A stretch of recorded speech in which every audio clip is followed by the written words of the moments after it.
This is Matt Brown, and you're listening to Just a Good Conversation. Most 14-year-old boys are chasing girls and hanging out with their buddies. 14-year-old John Biever was shooting his first Super Bowl and hanging out with his father on the sidelines. Funny thing, after that, he went on to shoot the next 54 Super Bowls. John is one of the best sports photographers to ever pick up a camera, and you wouldn't know it if you knew him or if you asked him. People would try to imitate Walter. You know, you go to a Super Bowl, he'd be in the end zone, 12 photographers, 6 on each side of him. They expected to get the same picture he did. You know, it didn't work that way. I'm Matt Brown, host of Just a Good Conversation. Take a listen to our archives. My guests have ranged from Pulitzer Prize winners, college coaches, and 3-time Olympic winner, Jordan Larson. For me, I've always kind of played like a little bit with like a chip on my shoulder in a good way. Like, I think that I've always felt like I've had something to prove. Like, I've always had to like push the razor's edge, push the boundary. And I think I'm grateful for that. I also think that I wish I would have been maybe a little more like relaxed in certain situations. Like, I think sometimes I was so focused on certain things that like I wasn't really paying attention on what was really happening around me. Go to justagoodconversation.com for all our archives. Let's take a quick break from my sponsor before diving into my conversation with John Biever. I am sitting in a beautiful house with a beautiful man. How are you, John? Very good, thanks. This is a pleasure. Before we even get started, I can end right now and I'm happy. I tracked you down from your drive back and forth between one state to another. And yeah. And I finally got you. Yeah, well, happy to be here. I'm glad to be doing this. This is a pleasure for so many reasons. My room as a child was a shrine, and you had images in my shrine, my temple. Your images going back from as far back. The grand piece for me, and we'll talk about this image, is the Doug Williams piece. The give up non-sack moment against the Broncos. I think that was 86, 87. Was that Super Bowl here in San Diego? Right. Yeah. That was late 80s. I'm not sure when. Well, it was Super Bowl 21, actually. So I love that you know numbers.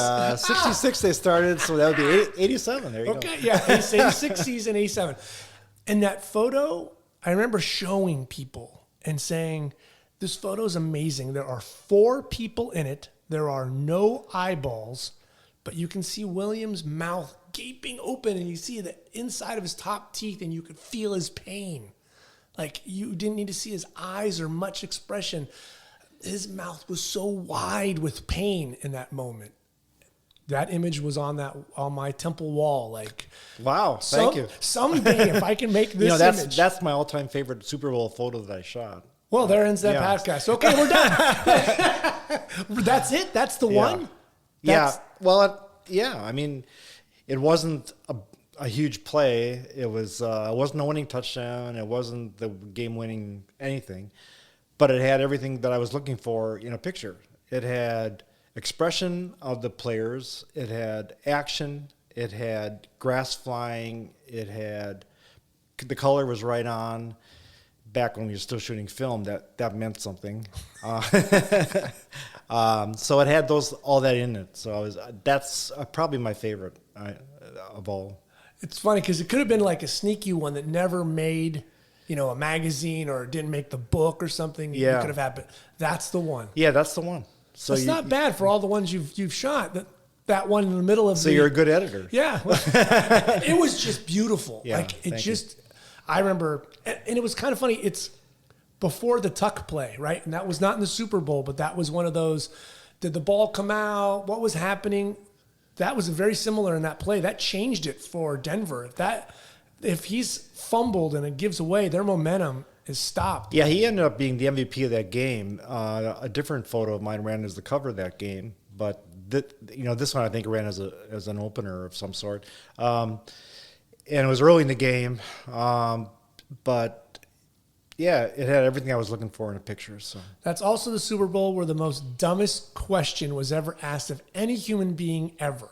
Do you remember that question? No. Did they ask him, how long have you been a black quarterback? Oh, yeah. And he says, forever. For all my life? Yeah, like... Yeah, that is a dumb question. That's about as dumb as you can get. But, so many reporters are at Super Bowl that somebody's got to ask them dumb Someone's got to come up with one. Photographers don't have it. Your life is like a Hallmark Channel like movie to have been raised in like middle America, or there's actually seasons. Your father, going to war. You got your brother. It's like this little Hollywood storybook. How was growing up for you? And as you grow up in that kind of environment, you don't realize it, and then later in life, when you leave that, you realize that really was Middle America. I mean, my father had a variety store in Port Washington, Wisconsin. He did the Packers photography. He was official photographer there for 55 years. He took me on the field when I was 14. I used to go in the locker room. I found this very interesting. He was not. It was a lot of digging, but he was not the team photographer early in his career. He was called the sideline photographer. Yeah, I guess that's such a weird term, but I know. I know. Well, he started out, I think, when 1940 something. 40, yeah, I think 42. 41, he asked them, I'll do it for free, I'll shoot a game. The war breaks out. He went to war. Yeah. Came back and back in 46. started doing it. Right. Back then, team photographers, like you say, probably weren't team photographers, because I don't think the team wanted to acknowledge we don't want to have to pay benefits. Of course, they didn't pay benefits back then anyway. Oh, no, yeah. The players didn't have any. No, I know. Look at their... Right. Yeah, their helmets were... They were World War II bomber helmets. Yeah, they were hardly helmets. Yeah, your dad was probably like, oh, that guy wore that on a tank a couple months ago. Yeah, exactly. So he went to the Packers. He said, you know what, I'll shoot some pictures for you. Give me a pass. I'll send you some prints. Good. We'll call it even. So he did that starting out. And now, as a child, do you kind of realize, everybody wonders what their dad does? Oh, my dad's a fireman. My dad's a baker. Early on, did you understand what your father was? Yeah, I think I did, because I went down in the basement and there's all this professional photography equipment and all these Packer pictures. And Bart Starr used to show up at our house. So, all that stuff kind of made it realize that this was kind of a unique thing. Did he snap a lot of pictures of the family? My dad? Yeah. Yeah, we did the movies, the 8mm or 16mm movies. Yeah. Yeah, we had a lot of pictures back then. There's one of my sister and I it was before it was Lambeau Field. It was called City Stadium in Green Bay, and I think we were 6 years old, and I think it was probably our first game. We were in the stands. My family's had season tickets there since 1957. So. Mandatory, isn't it, though? Mandatory. To have season tickets if you live in if you can get them. If you're one of those 35,000 that make it off the wait list now. Yeah. But, God. So, yeah, we have 6 tickets there and have had for now 60 years. So, yeah. So, picture of my sister and I coming through the goalposts at City Stadium in Green Bay, and I think we were six years old. She's a year older than me, so yeah, we go way back with that Packers situation. What was his day job? He owned a variety store. My grandfather owned a variety store in Port Washington, which is about 25 miles north of Milwaukee. Okay, it's between Milwaukee and Green Bay along Lake Michigan, Port Washington, Wisconsin. And that was what he did, 5 days a week. And Sunday morning, drove to Green Bay and shot the Packer game, came back Sunday night. Had a small darkroom in our basement. Darkrooms, you remember darkrooms? Oh, God. The smell. Your mother was happy with that chemicals coming up through the basement? Well, as long as she made chili after December games, he was fine with that. But developed film, made prints.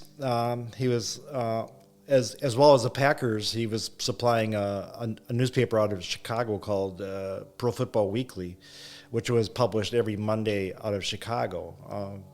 This was This was in the 60s. Okay. And they would send a guy up from Chicago to Port Washington to pick up his prints.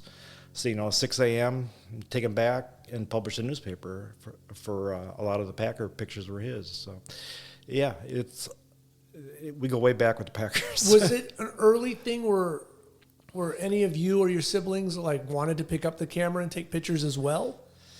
Yeah, I think, having all that gear in the basement, we got curious. My sister never seemed to really want to do it. But I did. My brother ended up succeeding my father as now team photographer. Right. So, yeah, I think having that equipment, that access, all your, kids in school telling you how cool it is to be able to go on the field, all that stuff. So they were aware. Oh, yeah. There's the Beavers and Yeah. they're on the field. Yeah. That's Yeah. cool. Yeah. I mean, it's one thing if your family have tickets to the game. It's another one where you're the cool kid that's on the field before or after the game, or a Tuesday. You get to Yeah, you're in the locker room, Right. They're with, Paul Horning's over there, Jim Taylor's over there, Jerry Kramer's over there. It's like you could tell war stories in school the next day. So Right. Were you little Johnny to them, or were you just running around causing havoc in the? it's funny because my dad was terrified that I would get in Vince Lombardi's way. Right. So I spent my youth staying out of Vince Lombardi's way.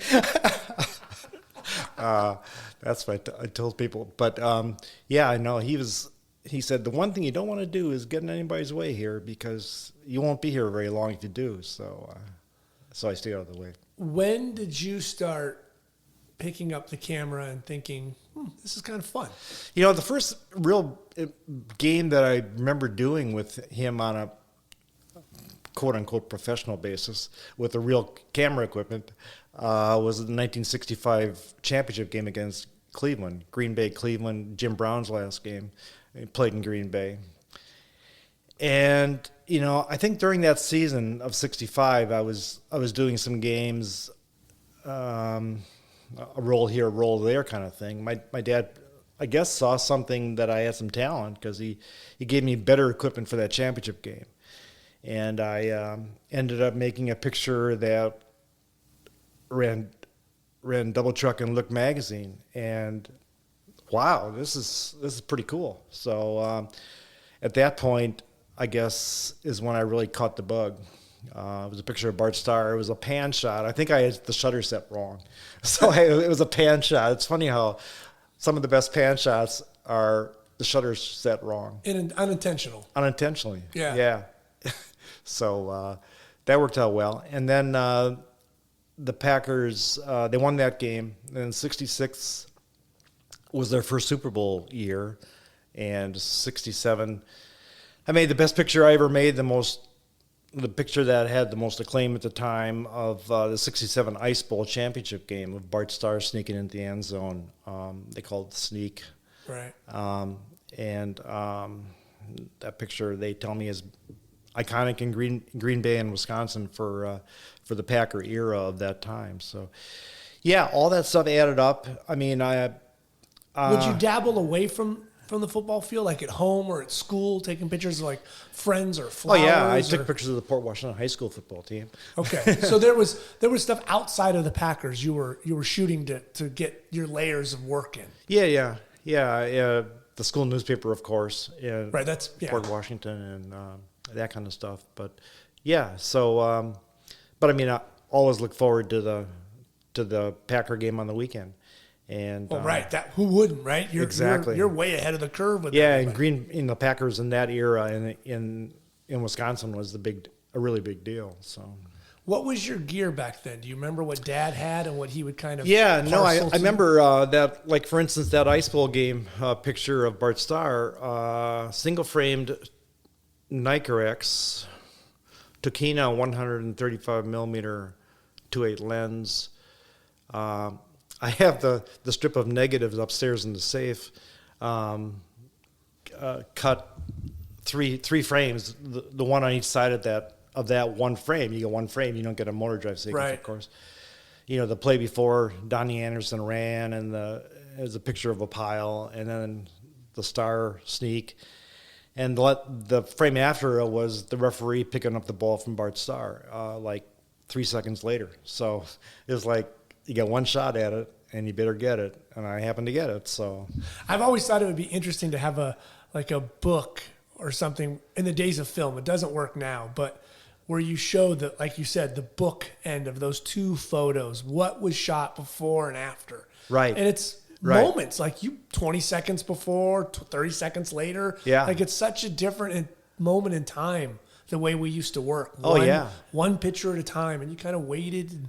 You had to wait for it. And I think that helped me later on, waiting for a picture, anticipating a picture.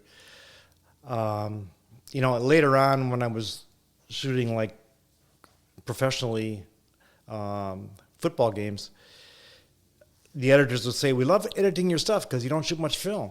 It's like, I don't start the motor drive when the quarterback's calling the signals, and then keep it going until they're coming off the pile at the end after the play. I'm anticipating a picture before I shoot it, and hopefully, that they saw that, and I think I learned that by single framing pictures early on. So. Right.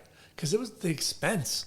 Your dad wasn't going to give you 20 rolls of film to go out and shoot. No, he'd give me one roll of film. Right. And you're going to make all 36 or 24? What do you remember what it was? 36. Yeah, you're going to make all 36. When you get to 30, though, you got to start taking your time. Yeah. Oh, boy. Those last 6 are important. You count them. Okay, so the important question is, what were you and your dad wearing that day? Because it was a minus 15. It's the Ice Bowl. It's the Ice Bowl, yeah. What are you wearing? I was so young. I could have been wearing a T-shirt and wouldn't have made a difference. I had young blood and it was. You must have been bundled up like you guys were going for a hunt. We were bundled up, yeah. Of course, we lived in Wisconsin. Right. The people that came in, I remember Walter Yost came in for the game. He was wearing a mink cap. I said, "Walter, I think you're going to need something around your shoulders, too. A mink cap's not going to do all that much for you." But so people that came in that weren't ready for it really had a problem. Got hammered. But I mean, we wore parkas because we wore parkas all the time in the winter there. So. Right. You had the boots, the socks. Yeah, the boots, the socks. Yeah, as well as he had socks in 1967. He didn't have all that great like they do now. Yeah, the technology. Yeah, literally, it's technology.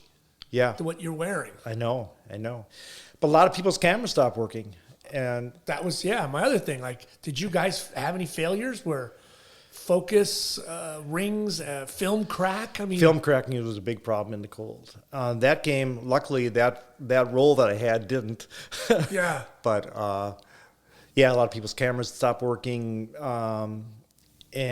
But my dad had done enough cold weather games that he knew to keep the battery pack. There was an auxiliary battery pack for motor drive back then. It wasn't attached to the bottom of the camera. Kept it in his parka. Changed it out at halftime, all that stuff. There was little things you could do. Little tricks that he knew over the years. Yeah, little tricks. And so for that particular play, it was like, they were marching down the field. My dad said, we were both in the end zone. My dad said, we should really have somebody shooting Vince Lombardi at this point because he's going to react great after they score the winning touchdown and win the game and win the league championship. He said, "I'll go cover Lombardi. You stay here, shoot Bart. You shoot whatever happens at the goal line." And I was kind of shocked by that because here's this 16-year-old kid with a single frame camera supposed to cover that. I didn't say no. I said, "Okay, I can handle it." And luckily, I did, and the picture came out. And he went over and covered Lombardi. Lombardi reacted in no way whatsoever. He just turned his back and ran right for the locker room because he was so cold. He wanted to get the hell out of there. And my picture worked out. His didn't work out too well. It's amazing that he looked at you at that point as a partner, like giving you the option. You stay here, I'll go get the coach. Yeah, he knew I wouldn't be, I wouldn't be allowed anywhere near Vince Lombardi. Sure. I'd probably get in his way. Yeah, well, he had issues with Vince, right? He needed to stay out of Vince's way. Yeah, he was terrified of Vince. Almost everybody in Wisconsin was terrified of Vince Lombardi. Everybody was. And, Was that just a persona he wanted to have, or was he that grumpy? No, I think he was not that grumpy, but when he first came there, he was a New Yorker, from New York. He worked for Vince Lombardi. Worked for the Giants, and he would only kind of talk to New York writers, and local writers had a difficult time. He would snap at them, and they weren't used to that because they were used to people talking to him in Wisconsin, Just being nice and sweet. Yeah, it's Wisconsin. people are that way in Wisconsin, Yeah. so it was a little bit different. But I don't think he was a bad guy in any way. He just had that manner about him, and it worked for him. So obviously. your dad just kept that distance. He kept the distance. Although later in life, my dad had a picture on his wall after Lombardi left the Packers and went to the Redskins, and then later died of cancer. Lombardi did. Signed by, he sent him a print, and on Packer stationery, Vince Lombardi wrote back. And the part of the thing that made it important to my dad was the secretary had said, "Dear Mr. Biever," and Vince Lombardi crossed that out and said, "Dear Vern." So that was kind of an acceptance for him. He kind of felt accepted at that point, but that was after he was gone already. There was little things like that, but right. Yeah. See, that's precious because Vince might have appreciated your father at the time when he was with the Packers, but his gruffness, sort of like how Bill has with New England, he just kind of has this persona. But when you see him, like I saw him, Bill, with Jimmy Johnson, they were fishing in Florida. He's like sweet, and he's like grandfather. He's all nice. I'm sure Vince had that same thing. Yeah. Away, he was a sweet. He was a grandfather. He was Yeah, I nice. think he did. I think he didn't want to, give out too much of that because he wanted his players to be in, Because your father captured some unbelievable images of him. Yeah. Did you get a couple of like really classic Vince photos? I got the tail end of the Lombardi thing, but I had a few that I liked. Yeah, he's a very photogenic man. Yeah, very distinct features. Yeah, which is great. Yeah. He's not vanilla. Right. No, there was one image of the Packers were playing and after that 66, 67 season, my dad would occasionally take me on the road to away games, and we went to a game in Washington, and that was the year Lombardi was general manager in Green Bay. The following year, he went to Washington as head coach. Vince was on the field before the game.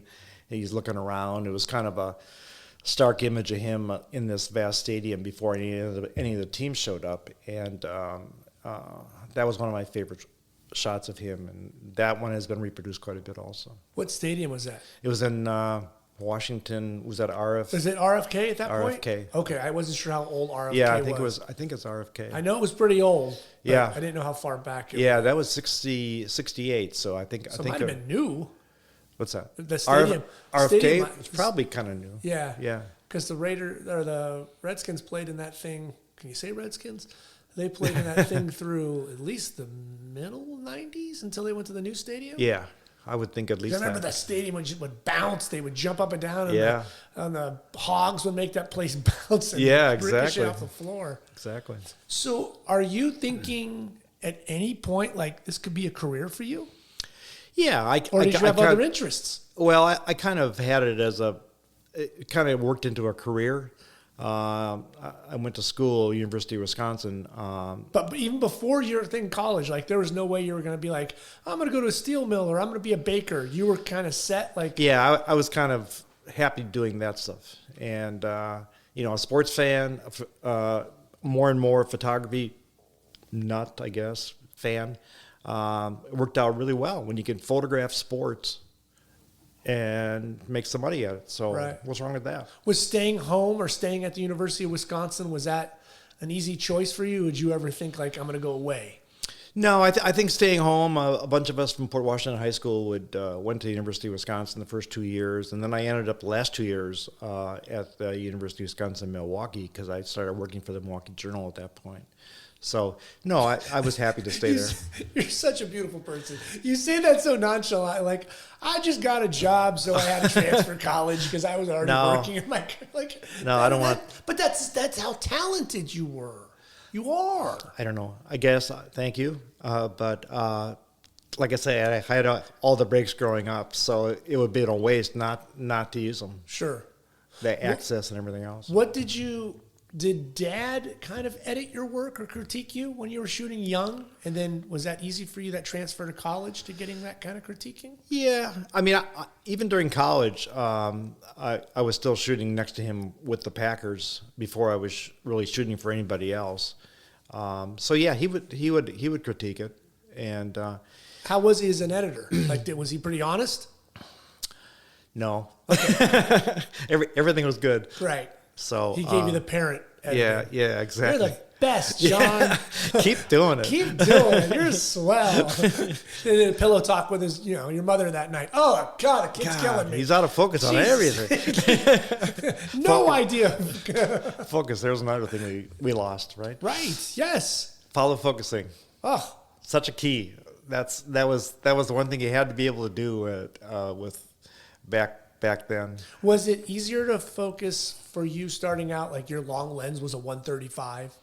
No, someone didn't hand you a 600, right? Like you had to start off in increments. Did that make the follow focus easier? No, I don't think so. I think focusing at 600 was easier than a 135, frankly. Oh, yeah, because your depth of field is shorter, and so it's either on or it's off. 135. You could see, yeah. 135 might have been a yard off, and. Yeah, 6 feet and you're off, you're gone. No, 600 was my favorite. That's the one I really had a great time using. Yeah, you were a surgeon with that.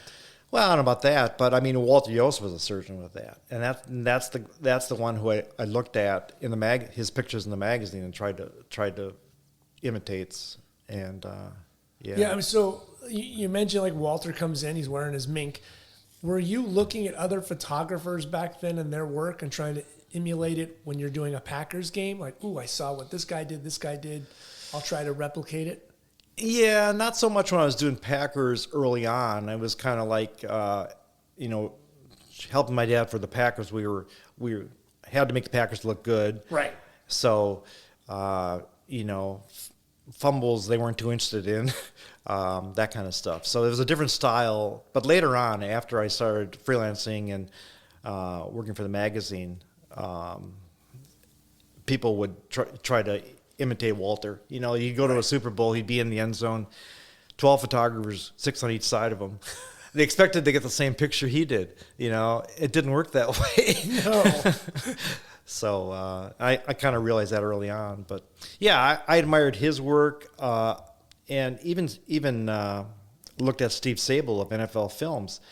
Even though it wasn't a still picture, it was a very unique kind of style of just zooming in and getting to the crux of it, because I always thought the best football pictures are the ones where you could see an expression on the face, and now that's hard to do with these face masks and everything. Shields, yeah. But back then, I mean, if you had an action picture with a face, you had something. I always wanted to walk up to LaDainian Tomlinson and cut his shield off. Yeah. And just be like, can I see your eyes just once? Yeah. Yeah, you don't know if they were trying to hide something or if that really helped them. I'm not sure it did. He said he got poked once, so in the eye, and that was it. Okay. And then he can cheat reading the defense.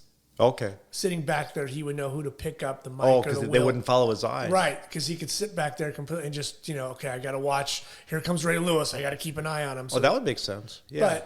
But other than that, I can never see like his face. It was just lips. Yeah. That was it. I want to see your eyes and expression. Yeah. I think the photographer's idea or different than the athlete's idea. I don't care if he loses, gets I don't poked care if in he the sees eye. eyes. Right. So what was that? You're a young man. What was that trip like coming out to LA for that first World Championship? It wasn't even a Super Bowl you come out for. Yeah, it was the World Championship, and which even sounds cooler. I know. Yeah. Was that your big trip out to LA? Your first trip? I think it might have been my first trip to LA. My parents came out with the Packers earlier on. They stayed up in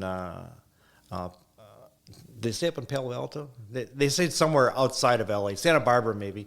Okay. So they came out on a Wednesday. I flew out by myself on Saturday. And I was a 16-year-old kid from Wisconsin. So actually a 15-year-old. The first Super Bowl was 15. But yeah, you're barely able to get out of the house, and there you are jaunting across the country to so that was LA in the smog. Yeah, exactly. So that was kind of interesting. But then getting home was even more difficult because they flew back with the Packer team charter, And I had to make my way back to Milwaukee. There was a snowstorm back in Milwaukee that night, or the next day I guess it was that night that we came back. Because it was a day game.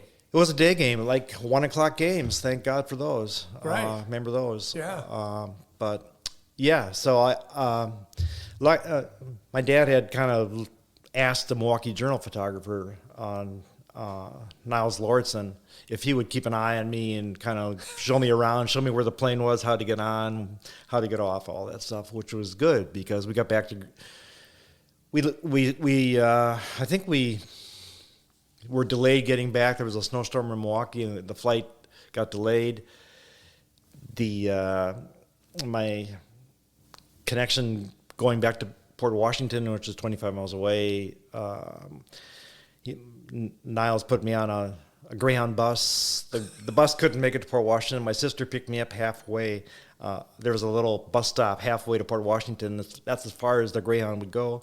And she was a year older. She had her learner's permit. She was able to come out in the snowstorm, pick me up at this little station, bus station halfway to Port Washington. And so getting home was a lot harder than getting there. So, yeah. Again, Hallmark Channel. Yeah, that's like, just unbelievable. Yeah, that stuff sticks with you. I can imagine your sister in a big shiny station wagon. Yeah, with a I'm not even giant sure she was wheel. supposed to be driving by herself yet. In but the she, snow, but she it's had cold. no choice. Yeah. She was probably in a dress. Yeah, just exactly. picking you up. And, My brother's in a snow pile along the road. I got to pick him up. he's got to be here somewhere. You got to find him. Yeah, so that was interesting. But yeah, there's been a few interesting times along the way here to the Super Bowl. I don't know if you want me Well, to... no, but my thought is, okay, so now you're in college now. How is that learning process for you? Are you getting better? Are you at the school paper? You're shooting a lot. Yeah, Is that it was an interesting mentoring? time in Madison, Wisconsin. That was during the Vietnam War, and it was Kent State. Madison had a similar kind of situation. So I was stringing for the AP there in Madison. They didn't have a staffer in Madison, so I was stringing for them, and did that. Put the print on the roller and send it out, and on weekends I would go help my dad at Packer games, and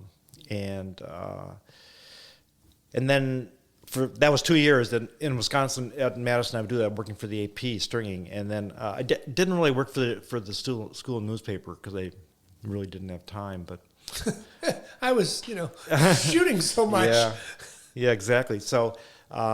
What was the degree in, or what did you try to? I got a degree in business administration. Smart man. Well, my grandparents, my grandfather and my dad owned this variety store, so it kind of I mean, you could use that forever. Use it forever. You got to be smart about that stuff. Right. You can't think. And as it turned out, photojournalism probably wasn't the best thing to be. At that time, it was a big deal. A lot of newspaper jobs, everything else, but not anymore, of course. Right. So be smart. Take finance because that's important, and worked out okay. Yeah. So how do you get your job then at the Journal? I mean, you're in school. Are you applying? Are you looking? Yeah, for I one? applied for a summer internship there, and they had 2 summer internships, and after I got accepted to that, they asked me to stay on working weekends as an intern. So I transferred to the University of Wisconsin-Milwaukee and did my last 2 years at the University of Wisconsin-Milwaukee, working weekends as an intern and summers as an intern there, more rest of the week. And after graduating college, started work the next day working for the Milwaukee Journal.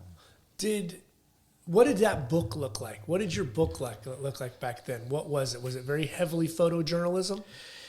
Yeah, it was. Yeah, it was photojournalism. Portraits, wild art, spot news. Demonstrators getting hit over the head by police on Bascom Hill and University of Wisconsin, that kind of stuff. Mostly sports. Was the Vietnam War in the front of your head? Were you thinking, I can get my number? Yeah. I had to, go on the draft, and luckily, I had got a high number, 312, which kept me out. It's amazing. You still know your number. Yeah. 56 Super Bowls, 312 as a draft. Those are the important numbers. Right. Yeah. I mean, No. but that was something very important back That was then for important. young men to have that. Yeah. What's my number? Yeah. What's the next one coming up? Right. Stay in school. Stay in school. Yeah. I don't want to go to Asia and fight in a war. Right. Right. So that was something you had to worry about, but your number was high. So you were thinking, okay, I can make a career. Yep. Can make a career of this. And then Now, why journalism and not, did you decide commercial work or portraiture or a magazine? Why newspaper? I just really like newspapers. Okay. I still subscribe to 6 newspapers.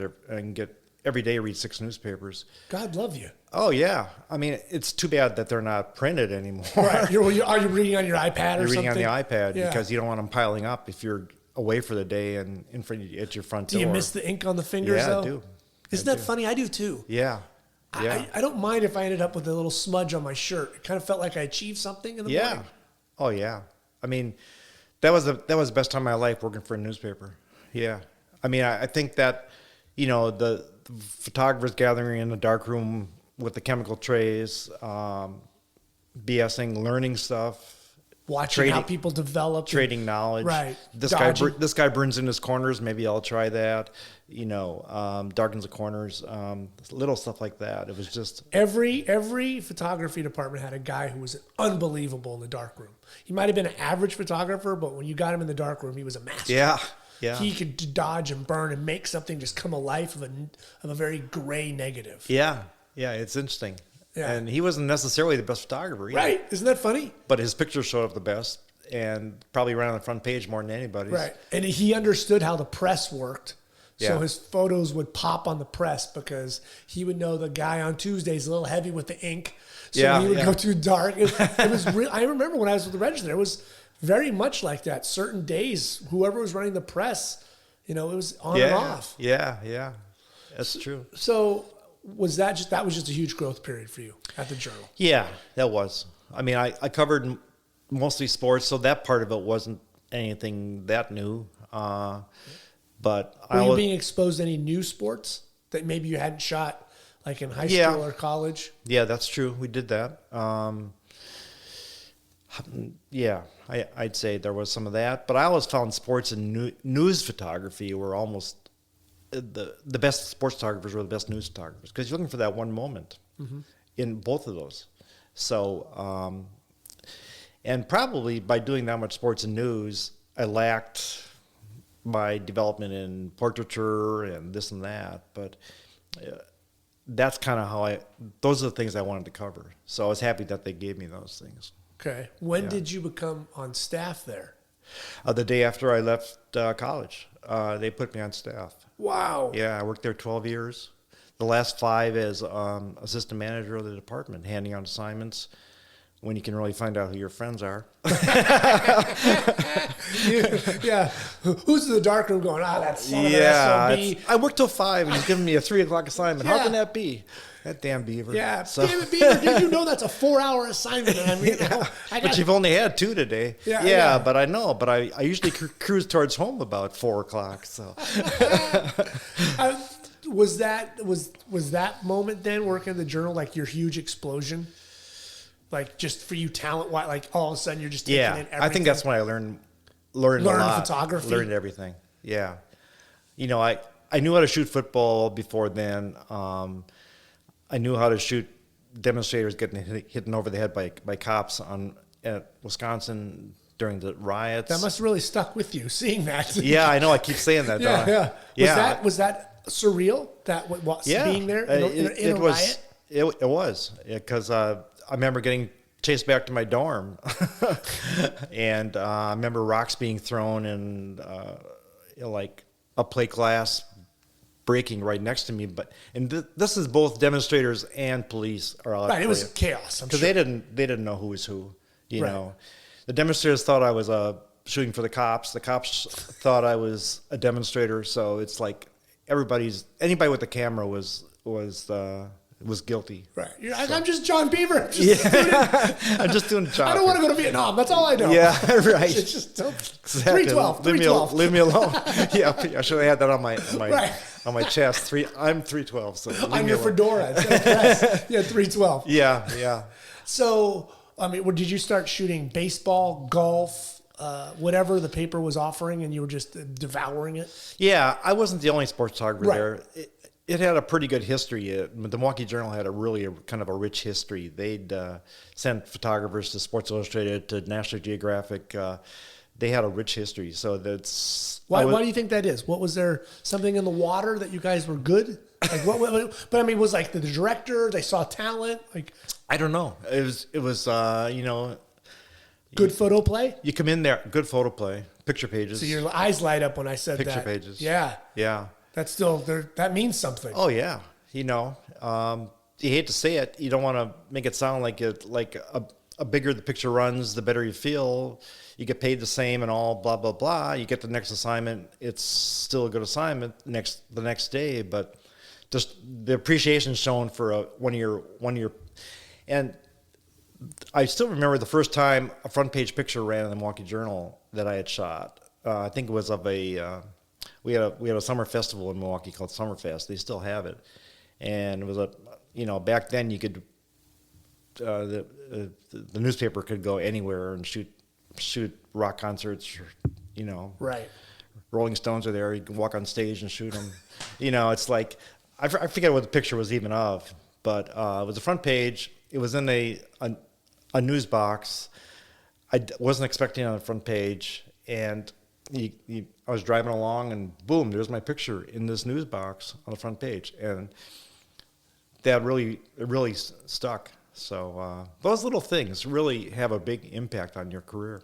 Isn't it amazing, like that box, like when you saw that newspaper on that box and it was your photo and it went across, it was like, oh, yes. Yeah. I made one. Yeah. I got one. It's like feeding the addiction to Yeah. go out, put in the extra effort, more time, make a better one. Bringing the truth to the people. I mean, that's what we're doing. Yeah. That box, I just loved seeing my picture in that I damn know. box. I miss those boxes now. As I miss newspapers now in printed form. Right. How was the staff? How big was the staff? We had 29 people. Jeez, Yeah. 29 Yeah. people. Yeah. And now it's 3, maybe 2. I have to check. But yeah, it was a big staff, and we were good too. I mean, we were good. It was a good, productive staff. And like I say, we got good play. We serviced both the morning and the afternoon paper. We were So you had a bulldog. Yeah. Yeah, it was the Milwaukee Sentinel was the morning paper. The Milwaukee Journal was the afternoon. Oh, okay. Paper. So We had a split combined photo staff that did work for both. We were in the production department. It was a little awkward, but they would, and the pneumatic tube. Here comes this assignment. I love pneumatic tubes. That was the best. Yep. There it is. Yep. Bing. And if you got a bad picture, you can put it down through it. And, the top must have been off. That happens. Check the bottom of the building. Yeah, there's 400 bad pneumatic prints down there. Yeah. Somebody's going, someone tell the photo department how to put the damn top on. Yeah. Was the creative juices bantering back and forth between everybody? I do this, you do that. Oh, you're really good at that. How did we do this? Yeah, it was. When you first start out there, you're amazed at how talented everybody is, how they share their knowledge, and it's just a good time ahead by all. At the end of the day, you go down and get a beer at the corner tap, and it was just a really good time. Now, this is early 70s. How's the technology and gear starting to change for you? 73, I started full time at the Milwaukee Journal. Right. So did you see a difference from that 135 single shot? Like, is gear getting better? Yeah, they supplied gear. I had a motor drive and so on. So Woohoo! Yeah. What was that? 3 frames a second? Yeah, I think probably so. Yeah. Probably so. But, when I was starting to cover Milwaukee Brewer games at night, always worked night shift, 3 to midnight. When you're starting out there, that's your shift. That's it. Yeah. which was good because that's when the good sports was. Right. So The Bucks, right? Yeah, Lou Alcindor. Lou Alcindor was just there a couple of years. The Big O, right? Did you have? Yeah, the Big O was there. And the Brewers, I went to the World Series in, 82. That's right. Yeah.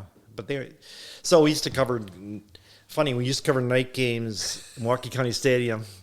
And we had to send one roll of film back, not more than one roll, because the guy had to process it back in the lab.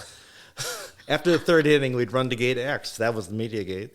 And hand it to a cab driver who had been sent out to pick up our one roll of film. And, 3 innings, you're probably not going to get much, right? So you always shoot the pitcher. Mm-hmm. And the top hitter on the team, even if he didn't have anything that game. And, Everything else was just hoping. So they ran a lot of pitcher pictures that first edition. And then you'd supply later on for a later edition. But 36 exposures in 3 innings. That's that's ridiculous. Yeah. No. So that may have been why I wasn't shooting much film later on. I was always, counting my images. So. Was the film itself getting better? Or was the quality of the film? It was. At the newspaper, Tri-X film can't be Tri-X, and I think the developer was getting better more than anything. Okay, right. Well, what you were actually Accufine for night games, Yeah. Well, it's funny how those things still stick with you. What was your process when you come back to look at the film the next day, like what you shot in those first 3 innings? Because you wouldn't know. You're not developing it. You're not developing hoping to God that they pick the right one, or you do your vertical, horizontal fit. Yeah. Did you go back and look at it and say, oh? Yeah, it was hanging up when he went back because you'd go back after the game, process your film for the next day's afternoon paper or the late edition of the morning paper, and you always had better stuff because you had more time. And so there was your roll, notched, 3 frames notched. Didn't notch the right ones. 2 pictures on a batter picture. There it was. There it was. Yeah. Wow. Yeah. When did you start to feel like you were coming into your own during the journal when you were there? Like you were starting to be like, I can handle every one of these assignments. I'm getting better. Yeah, I think partway through that. Late 70s? Yeah, late 70s. Probably is more than anything. I started, I think, I was doing, they sent me some big assignments for a new kid. 1973, they sent me to spring training to shoot the Brewers in spring training, and a lot of the older guys probably were upset by that, although they didn't say it. That was a pretty plum assignment. Coming from Wisconsin to Sun City, Arizona, my first year there, they sent me out, and sent me to the 1977 Marquette winning the national championship college basketball game in Atlanta. So there were some key sports moments that they trusted me with, which is added to your confidence. Right. I guess I'm okay. They're sending me some big assignments. So that all added up. And then, I'd say by, late 70s, I was pretty confident of it. You're feeling good. Feeling good about it, yeah. And even during that time, I should say, when I'm shooting for the Milwaukee Journal, a lot of times I wasn't even working weekends. I was, a lot of times, off weekends. I'd go with my dad, shoot for the Packers, or shoot Packer games, freelance it for NFL Properties, which was, the league had a marketing... On spec, you'd send slides in, right, and they could see if they could sell them for you. So that was adding up too. Yeah. I mean, when did you start dabbling with color slide film? Because that sounds so easy to say, but that was so dangerous. Like if you missed your exposure, it's gone back then. Yeah. There was no bringing it back. Well, I think that taught you to have your exposure that correct. Meter. Yeah. Yeah. You had to be within a half stop, quarter stop of the right exposure. So all that stuff really was good training. The Milwaukee Journal started running some color photos. I remember we did the. By this time, I was Well, in 1980, I left to work in the management there at the Journal Photo Department, and I remember the 82 World Series. We used to charter a plane every away game in St. Louis. They played the Cardinals, and it was an afternoon paper. So we chartered down every afternoon, about 5 of us, 5 photographers, shoot the game in St. Louis, fly back, process the color film, and have it ready for that afternoon's paper. And we probably did that, 4 times that the games were in St. Louis. Oh my gosh. Yeah, it was an exciting time. Yeah. And for those people who understand, the Brewers used to be in the American League. Right, exactly. They're trying to figure out, wait a minute, yeah, exactly. They're in the same division. That is unbelievable. That kind of amount of like effort to do that. We're all getting on the plane and we're all flying down and we're bringing our film back. Yeah, and the expense, but they were selling some ads, so I think they made up for it. But that was a big deal. Sports in Wisconsin was a big deal. Right. So. And it was the only game in town. They hadn't been in the World Series. Right. So that was huge. Yeah. Especially they hadn't been in the World Series as the Milwaukee Brewers, right? I think they had been in as the Braves. Milwaukee Braves in 57 and 58. But that was a whole different other time team. ago. They had moved back then. So. 1970, they bought the Seattle Pilots, became the Milwaukee Brewers. Yeah. Right. Wow. Yeah. So what was your thought process going into management, leaving that staff position and moving up? I got tired of shooting the same sports, I guess, oddly enough, because later on in life I shot the same sports again. But this job was offered.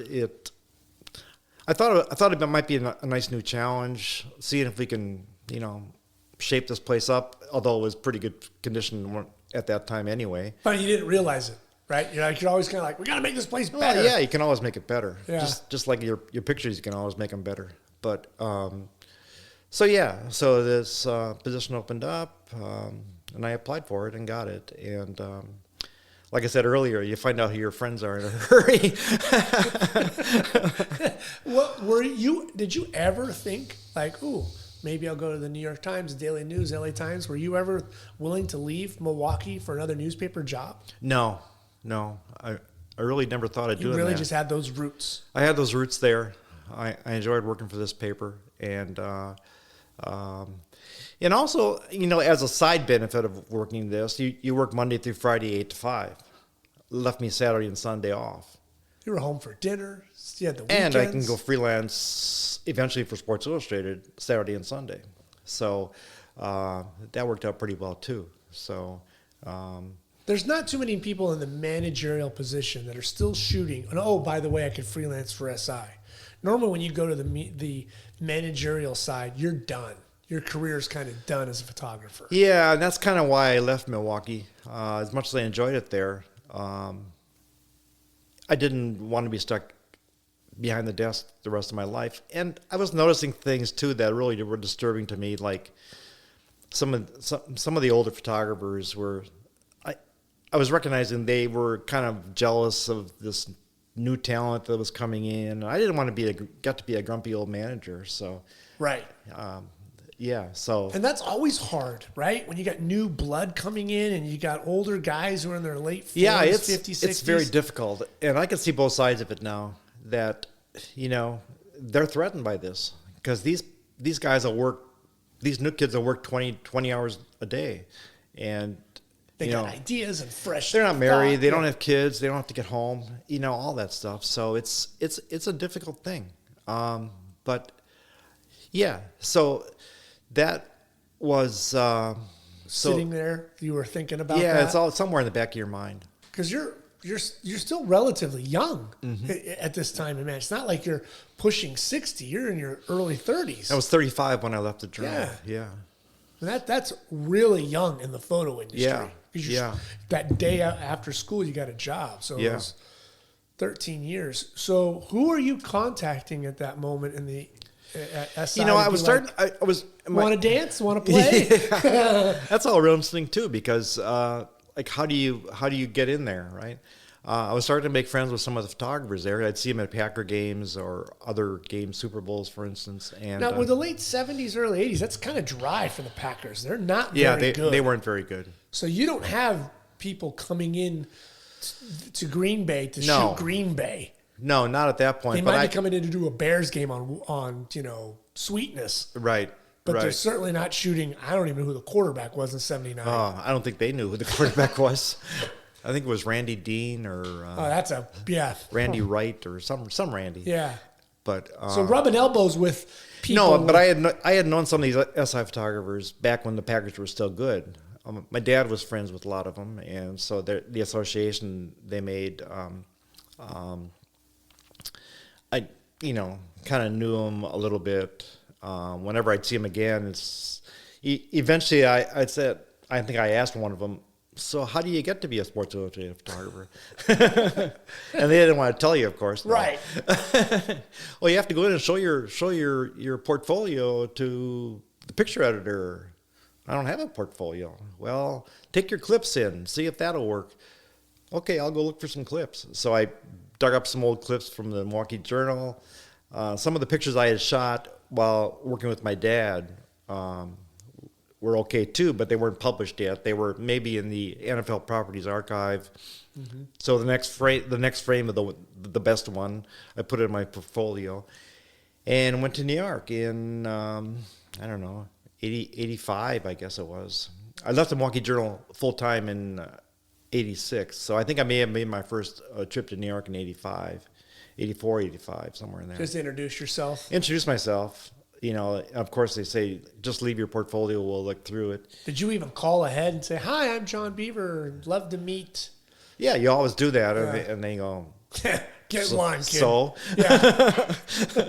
Get in line is right. So, so Barbara Henkel was the picture editor at that time, and leave your stuff, we'll take a look at it, and we'll let you know. And so shortly after, they called back and said, you got a terrible portfolio because it's all disorganized, but you got some great photos. We'd like to send you to an assignment. So I did.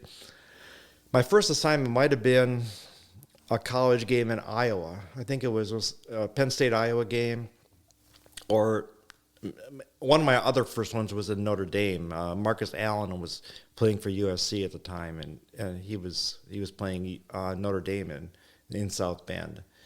So I think those might have been some of the first assignments I did for him. Now, did they kind of explain things to you? Because like at the Journal, you're covering Marquette. You're covering Marquette. You don't care about the other team, whether it's Xavier or whoever the hell it is. So you're trying to make a story and tell the story for the newspaper. Right. But for SI, you might be covering only Marcus Allen. One guy. And you don't care about anything else. You're following him on the bench, coming into the stadium. Yeah, they did do some of that. Okay. Yeah. So they kind of walked you through the process. Oddly enough, speaking about covering things differently, I remember doing the Marquette national championship game in Atlanta. They beat North Carolina. Al McGuire's last game. They won the national championship. I was down there covering it for the Milwaukee Journal. Just me, shooting black and white and color. I had to do a black and white picture page, color front page of the front page, and the sports section, black and white and color. So one camera had black and white, one had color.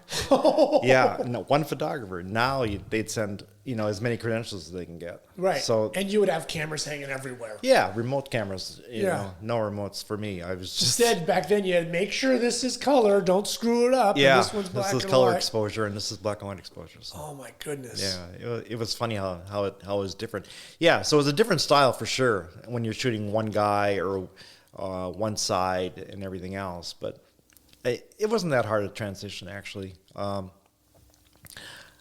It seems it would kind of be, I remember when I started, it was kind of easy. Like, I only have to shoot Marcus Allen? Yeah. Oh, yeah. Okay. But don't miss him when he scores the winning touchdown. But that's the thing.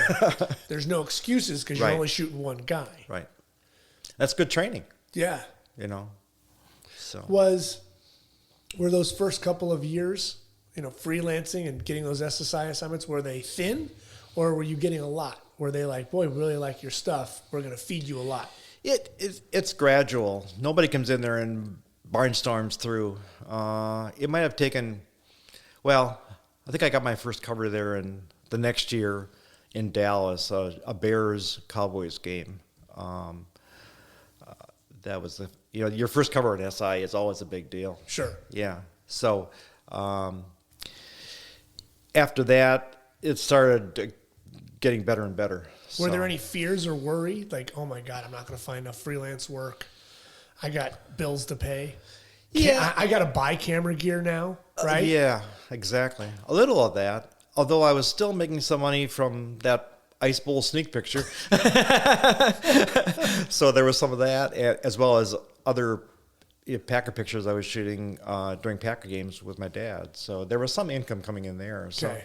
I wasn't married yet, so that didn't, you didn't have a family yet. You didn't have to buy a laptop or software. We didn't you just have had to buy laptops. computer. Oh, so what camera gear did you buy? Like, there's a difference now. You're shooting for the Journal, and now you're freelancing, and you got to go out and buy all that gear and stay relevant. Yeah, I think it was probably the same gear. Although I think some of it might have been my dad's hand-me-downs, which, it's a real advantage having a parent that has pro equipment.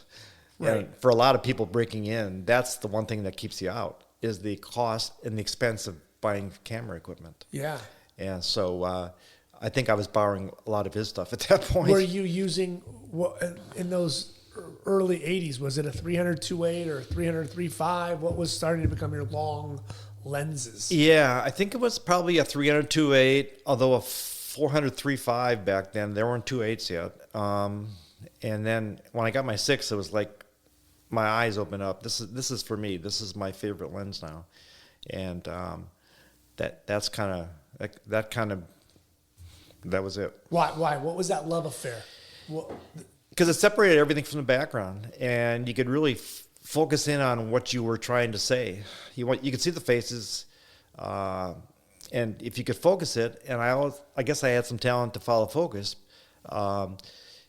That separated you from a lot of people, and there was a unique style to a long lens picture, that a wider picture. And there's a place for a wider picture, a setting for a wider picture. So if you can get one of each, you're doing okay. But on a situation, but no, the 600 became my baby. So Right.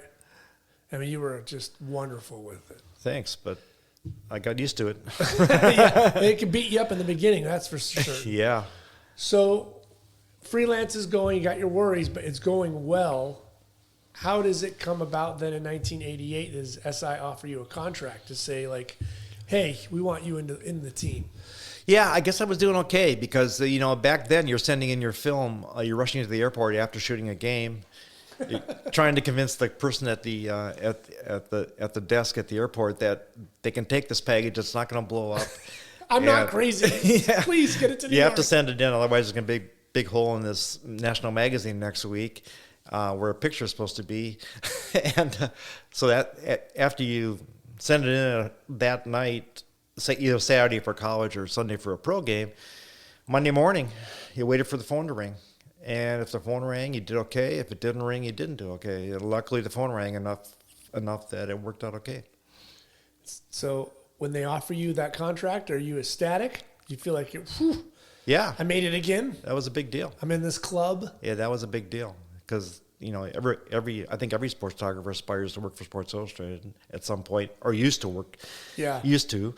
Yeah, your name now is in that group. It's in that list in the table of contents. Yeah, and I got the tail end of the golden years. I mean, I say tail end because before I started working there in the mid '80s, in the '70s, they were spending a lot more money. They were chartering planes for everything.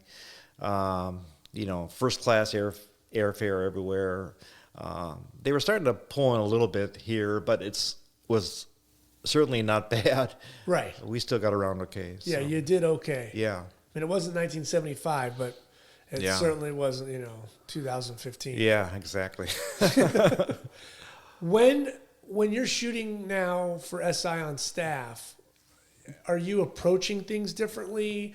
Because I would equate your style to very much, you can tell you were a newspaper journalist. You're very much of a photojournalist kind of style. Were you aware of that? Like, you're not looking like Andy Hates photos or Richard Maxson, like you had a newspaper background? I think it's more subconscious than anything. I don't think you're consciously thinking of that, but I've been told that that's the case. And I'm happy with that. Oh, it's beautiful. Yeah, photojournalism is to me is it. So I think you're right. The newspaper background really helped in that regard. Right. I mean, Bill Frakes had it. Who else on staff was with Damian Strohmeyer. Damian, right? Yeah. Yeah, and you could see it in the way that you guys presented your photos. It very much was storytelling. Yeah. Yeah. It wasn't always like hard hitting, just two guys colliding and a helmet flying. Right. There was Although I'd take that picture. Oh, sure. Who wouldn't? In the package. Somewhere in the back. Yeah. Yeah. Where in those 80s, when were you doing stuff like the Masters or the Olympics, your first Olympics, where you were just like, I can't believe I'm here? Yeah, I know. Well, the Masters is interesting because I got a call Saturday morning, 1988, 87. John Iacona's father had passed away. He had to leave. He was one of the photographers at the Masters for the magazine. He had been there for quite a while. And we need a photographer there. Can you go? It's the Saturday morning of the Masters. It's like, yeah, I can go. Okay, you go here, you go there. You might want to go to this party that Nikon throws on Saturday night for photographers. You can learn some stuff there where some of the best positions might be. So fly to Atlanta from Milwaukee. It's not always the easiest thing. Get there in time for the party. Start talking to people, asking questions, finding out where the best spots might be, and start shooting Sunday morning. And luckily, I had the opener that week. Somebody suggested follow the leader up the 18th fairway. They don't always make it past the sand trap. And Sandy Lyle won that year, and he didn't make it past the sand trap. And I was stationed at the sand trap and shot the picture, and that was the opener that week. So, yeah. So it was each of these events is a unique way of getting to it, I guess. And then after you do a few. I did 24 Masters total. And Olympics, they figured if I came from Wisconsin, I probably knew how to do Winter Olympics. That's your first one. They throw you in the snow. My first one was Albertville, France, and I hated cold weather photography. I had never shot any of these sports before. I didn't tell them that. Who does shoot luge? Right. Right. I never did a downhill skiing. Never did a downhill race in my life. Never did that. Shot a little hockey, but they had other people doing hockey. So, that was the real education. But you just learn as you go. You just watch other people where they're going. You learn to buy a pair of crampon spikes, climb up the hill halfway, look where other photographers are located, and stand there and try it. So. Hold on for dear life and make some pictures. Yeah. And you're now full on color. There's no black and white in SI at that time unless you're Lynn Johnson doing a story, right? You're just all color. Right. Everything's being sent to you. You're totally getting taken care of. You're producing unbelievable images. Is there first 3 or 4 years when you're on contract, or are you just going, I can't believe it. I can't believe I'm shooting for SI?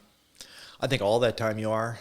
But you can't really think that way because even though you're on contract, you screw up enough, You're off contract, or you're not being called anymore. They'll pay you to the rest of the contract, and then somebody else will come in. But I mean, I think I was confident enough, and I felt I knew what I was doing enough that I was comfortable there. It was a happy time for me. I love sports. I love sports photography. This was the best job that I could think of for those two things. What's wrong with that? So your first Super Bowl with them would have been on staff as 88, so maybe 89. Would that have been like Cincinnati 49ers? Yeah, 20. I did 20 through 50 for them. So 20 was Patriots, Bears in New Orleans. Oh, that was a beating. Yeah. Okay, so at any point in that Super Bowl, is there any discussion of a streak that, wow, you've done 20? No. Like, so, you've done 20. Oh, you've done 20. The streak was a big deal with my dad because he and I had done them all. He and I did the first 35 together. And why is your dad doing that? He's doing it for NFL Properties. Okay, he's getting his credential for NFL Properties. Okay. After the Packers were their first two. They went on a dry spell. Yeah, we didn't do any for a while there and with the Packers. But he got a credential from NFL Properties because Dave Boss, who was a saint and to a lot of photographers, freelance photographers. My dad was freelancing this time as well as shooting for the Packers. When the Packers were bad, he would, do games other than Packer games. For The good NFL. thing is location. Your dad was in a great location. He was in a great location. Yeah, He can go real Chicago, quick. Detroit, Minneapolis, St. Louis when they had a team still, Cincinnati. They were all close. Right, he can get to Cleveland. He Cleveland. can bounce around. 64 championship game in Cleveland. He did. Yeah. Yeah.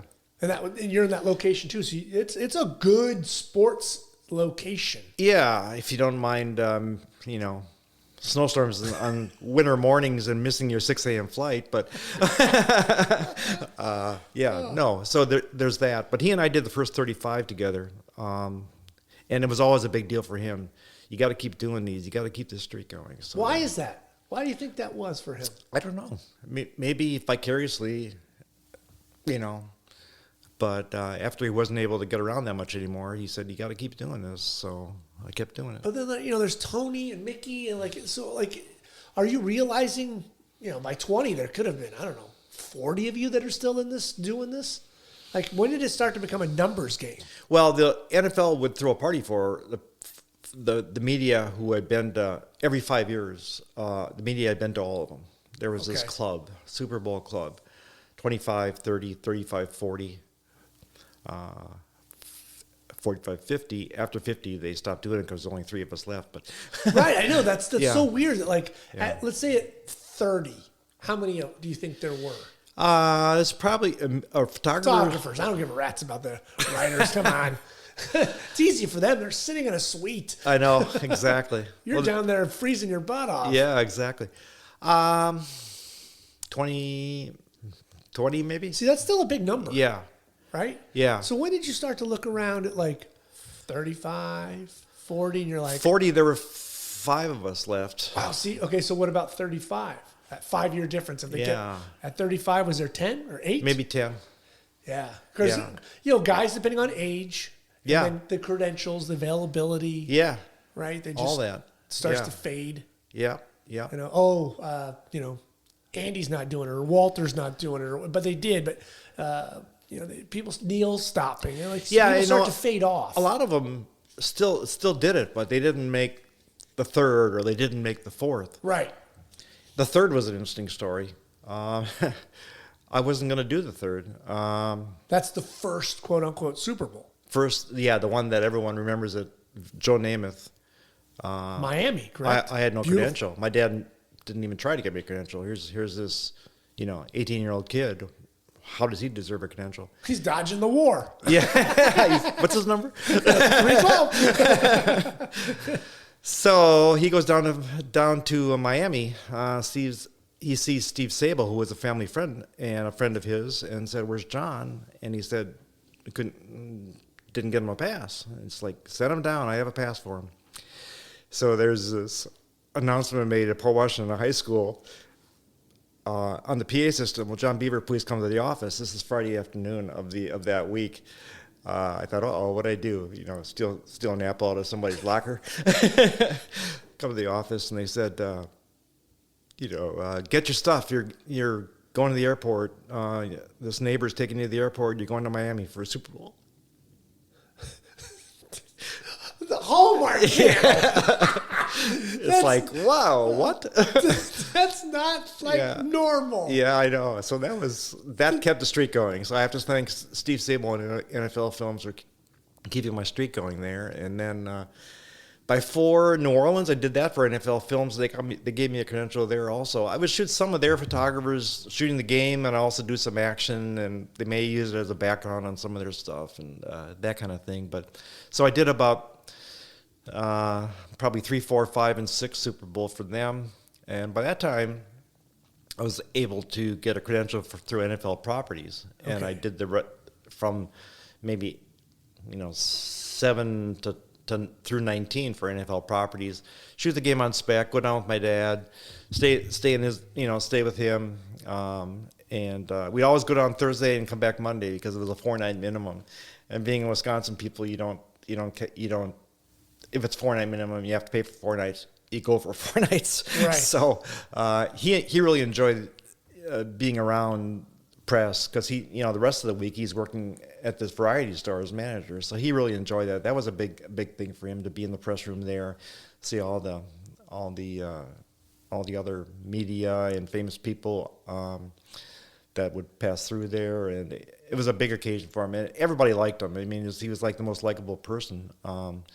So that's how that worked. It's interesting too. Like you're in Wisconsin, late January, February. Yeah, if you can go to Miami, you're going. Yeah. Like I'm not wearing galoshes. I'm out of here. Yeah.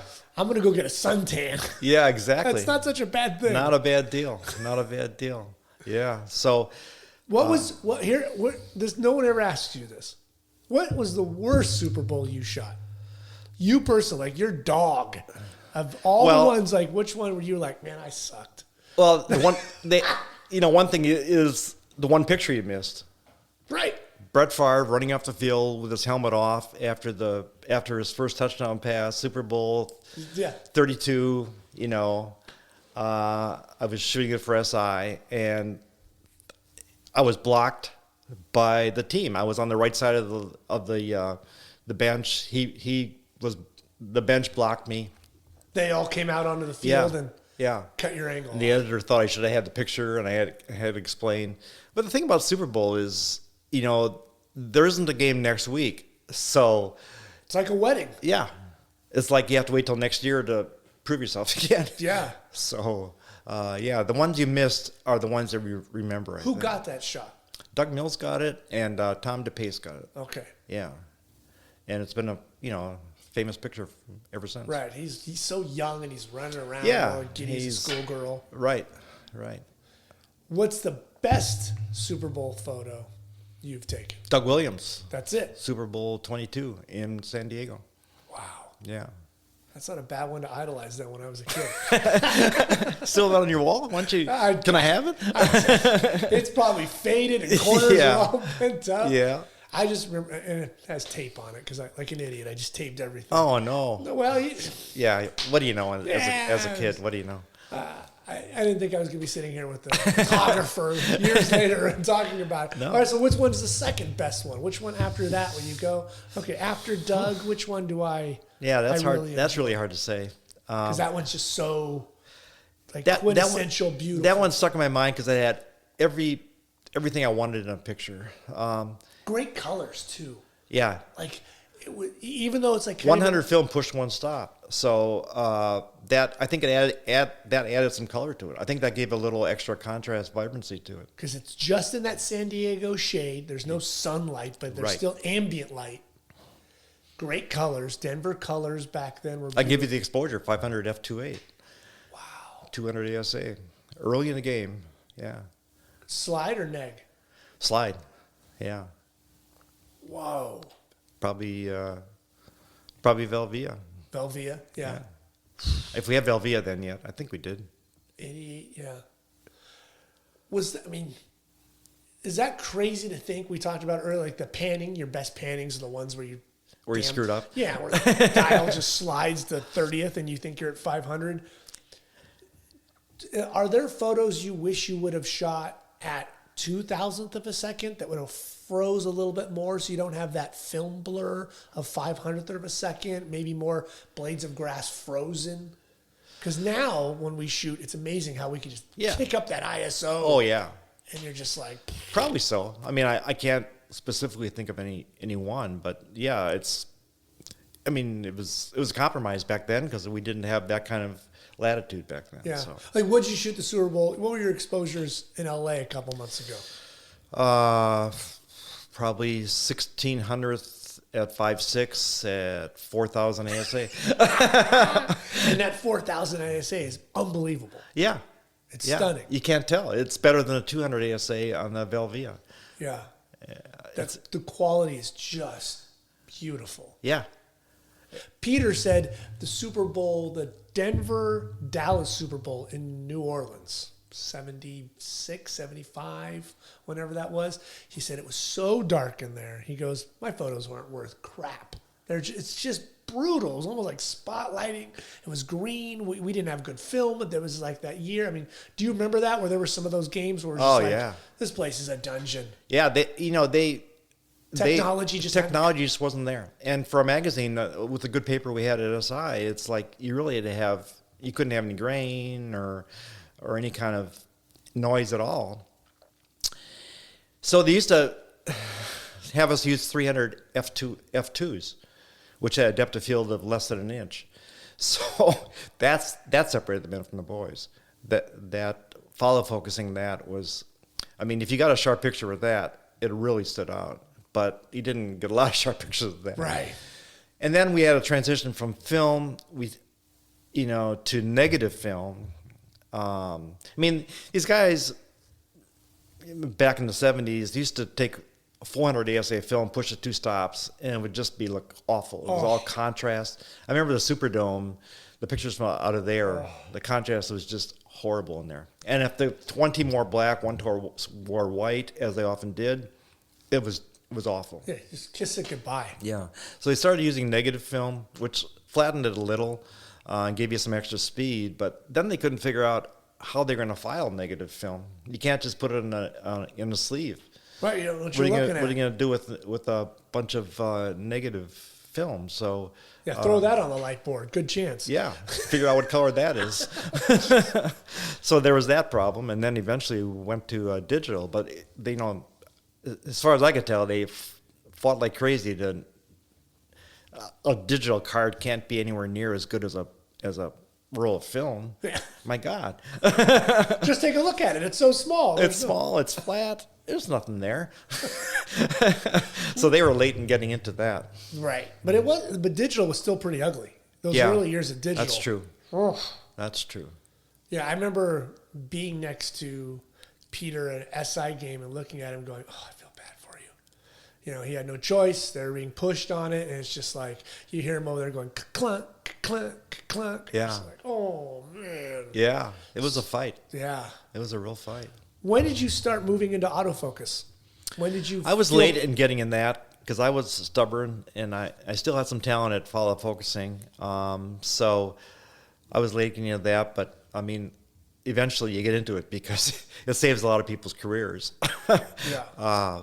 You can't fight it. It's just there. It's good. So I was late getting into it, but they said I didn't have to, and they encouraged me to keep follow focusing because it was still sharp. So as long as it still worked, yeah. keep doing They didn't tell you, John, we really recommend you switch. No, they said keep doing what you're doing. So I kept doing what I was doing.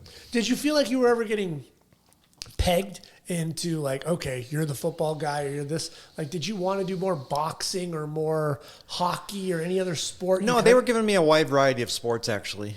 You were getting spread around. I was getting spread around. That's good. Yeah, it was good. It was good. That's also eye-opening because you don't realize boxing is like, change film, have your assistant change film and 5 cameras between rounds and that kind of stuff. It's like every sport had a kind of a different, unique, I don't know, problem is the word, but you had to fight solutions. There were problems, and you had to have a solution for it. Yeah. So I enjoyed doing other sports. I love doing golf. I was a golfer myself, not that great, but Tiger Woods, he was coming on, and so Tiger Woods, Michael Jordan, I was shooting during that time, and I did a lot of Michael Jordan because he was in Chicago. He's an hour and a half drive from Milwaukee, so they saved money not sending someone else in. I did okay there, and I did a lot of Michael Jordan games. How was it back then? That old arena. Chicago Stadium. Yeah, that was. I just did a few years there, and then they went into United Center after that. Which was glorious and beautiful. And yeah, because the old arena still had the keg barrel runs and rats the size of cats. Yeah, it was terrible. It's frightening. Yeah, Heinz Klugmeier. I don't know if you know that story about him having it out with the production manager there. Heinz. Yes. If he needed to drop a chord, he'd drop a chord, from the strobes. So he'd put it right down in front of the fans and didn't even put it in the back. And they stopped the game and called him out, and he had to. It was a huge tussle, and they kicked him out, and is like, yeah, there was issues at the old Chicago Stadium. What did you take to strobes, right? Because you're going into those buildings now. And did you have to dabble in some medium format, Hasselblad, 2 1/4? Yeah, all that stuff. How Luckily, did you take to that? I took okay because I had Greg Nelson helping me. Did you have Greg early on? No. Phil Jackie was still our number one guy back then. As far as tech, he and Lou Capizzola were on staff as techs, so they would send those out. I remember the first game I did on strobe was at Oklahoma. It was a college game. Phil came out, set up the strobes in the one in each corner, Speedotron 2400s, drop the cord. Here, it's F5.6. Have at it. You're like, okay. Okay, this isn't so bad, So 5.6, that's better than 2.8. I can get a few sharp ones. No. Yeah, he tells you don't blow out the packs. Exactly. Take those 3.5 seconds because you can't do it in one. Right. So. Was that nice? Did you have the timing? I mean, that's a different kind of world now. Yeah. Bang. Wait. Yeah, you had to train yourself for that. Yeah, because it's the curve. When is the peak action? You don't know if it's too soon, too late, and you don't want to miss it. Yeah, you probably ended up missing a few that and way. Then you're trying to get the juke. The quality was so much better back then. Yeah. People, and it's weird to say this, people were still smoking, though, in the arenas. And that haze, the arenas were big, and you can make everything go dark, and you have this theater look. Right. I would take that secondhand smoke problem any day of the week to have that beautiful glow that was presented. I know. It really was an advantage. Yeah. It was so sweet. Yeah, as long as your strobes kept working.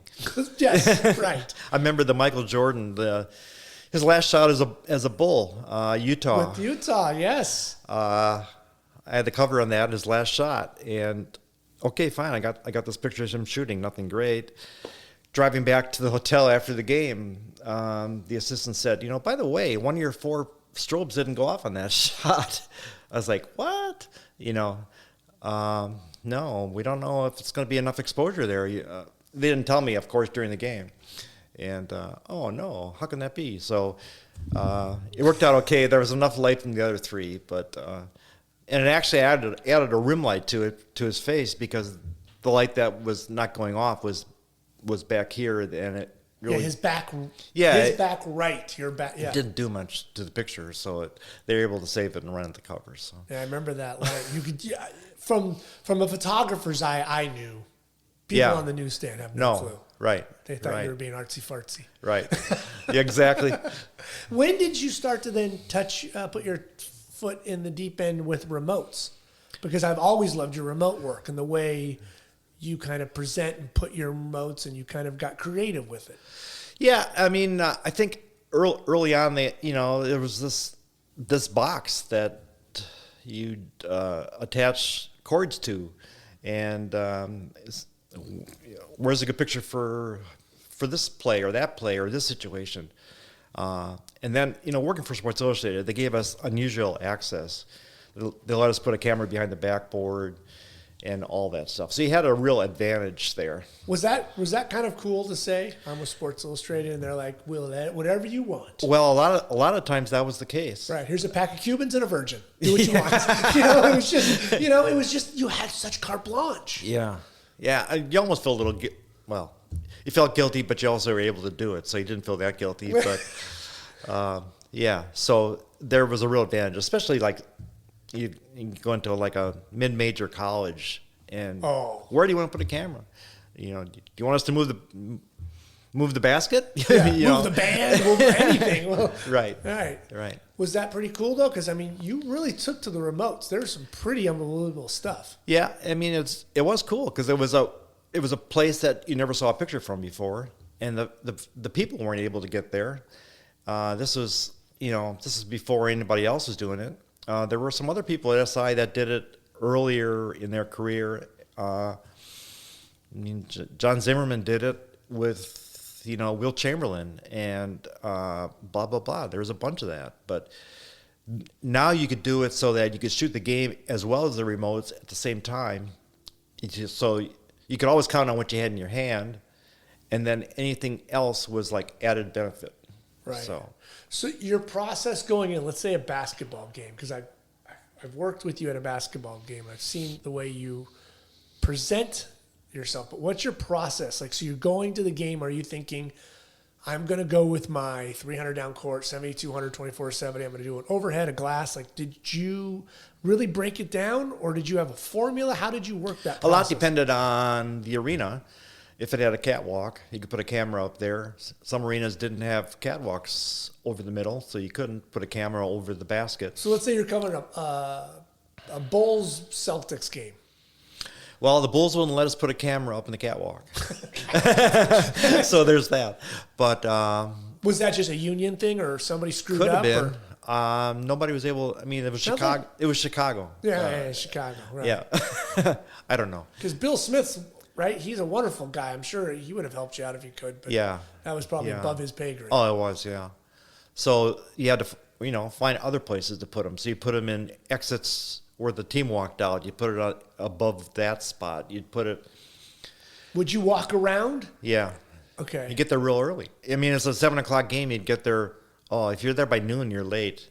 And a lot of times I'd be flying in the day of the game, and the 6 or 7 a.m. flight to get there, and go right to the arena, look for spots for remotes, set up remotes, run cords. It was good to have a good assistant because they would do a lot of that. But I always felt I should be there if they're there. So, it was a long day. Yeah. Right. But I'm not complaining. Yeah. Did you make your Hasselblad, or did you shoot Hasselblad as your main? We were for a while. Yeah, for quite a while actually. And that also was an adventure. Follow focusing like 100 millimeter lens under the basket with a Hasselblad. Oh, yeah. Or later 150 from the corner Hasselblad 150 millimeter lens from the corner. But say that 3 times fast. Or try to focus it fast. Or try to focus it. Yeah. I mean, did that take a little bit for you to get used to? Yeah, it took a little getting used to. Yeah. Were you a Nikon guy? Because it's opposite barrel Hasselblad, which was always... Yeah, I was a Nikon guy until Canon started giving us a few cameras, and then I was a Canon guy. Right. And then I went back to be a Nikon guy. Of course. And I'm still a Nikon guy. Right. So. The look of the images on the Hasselblad, when they were in the magazine, there was nothing better. No. I agree. Nothing better. And I don't know if the public appreciated that. I mean, the photographers did. But no, it was the sharpest, best color on the finest paper printed in your and they all could have been just make me a print, sign it, I'll hang it anywhere. Yeah. They were gorgeous. Yeah, they were. It was a great way to go. What advice do you have for people shooting basketball? Well, like I said, it depends on the arena. Now there's really not a whole lot of reason to use strobe photography because the cameras are so good. I know that breaks my heart. You say I know. I feel the same way, but and I think NBA is still shooting some strobe photography, aren't they? Yeah, there's some, but not all. Yeah.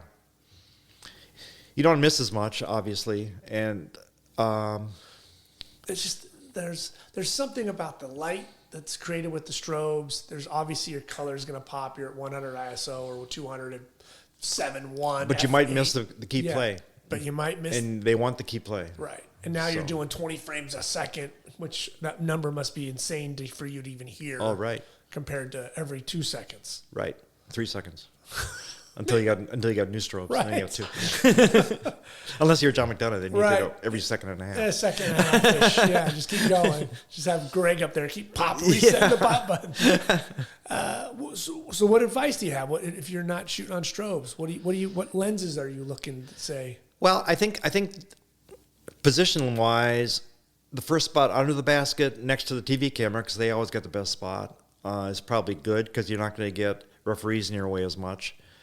And either the first spot or the last spot on the baseline. You don't mind being all the way out? All the way out. Because in the middle spots, you have a real good chance of getting blocked by referees. Yeah, a lot of black polyester. Yeah, exactly. Right in your face. Exactly. All right. What about football? What's your experience and advice for football? I mean, you've only shot a couple of games. I know it's kind of a new sport for you. What advice would you give to like someone starting out shooting football? I think I think more and more you're looking for a setting. Earlier I was talking about shoot long lens, blah, blah, blah. But more and more you're looking for a setting photo now because I think people want to put it in a setting.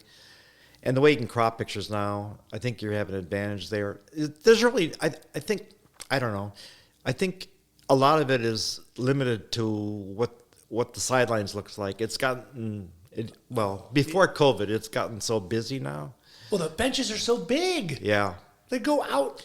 And then the kicking net and all that stuff, they take up 5 more yards. And then they got the clocks, something in the end zone, so some guys you can't be in the end zone. And then they got the suits. They got the extra refs. They got that. They got suites on the field now. Yeah, on the field. Your father would roll over in his grave if they knew they had hot tubs and suites on a field. I know. Yeah. I know. Birds that would explode. I pay big bucks for these sweet pictures. Kneel down. Yeah.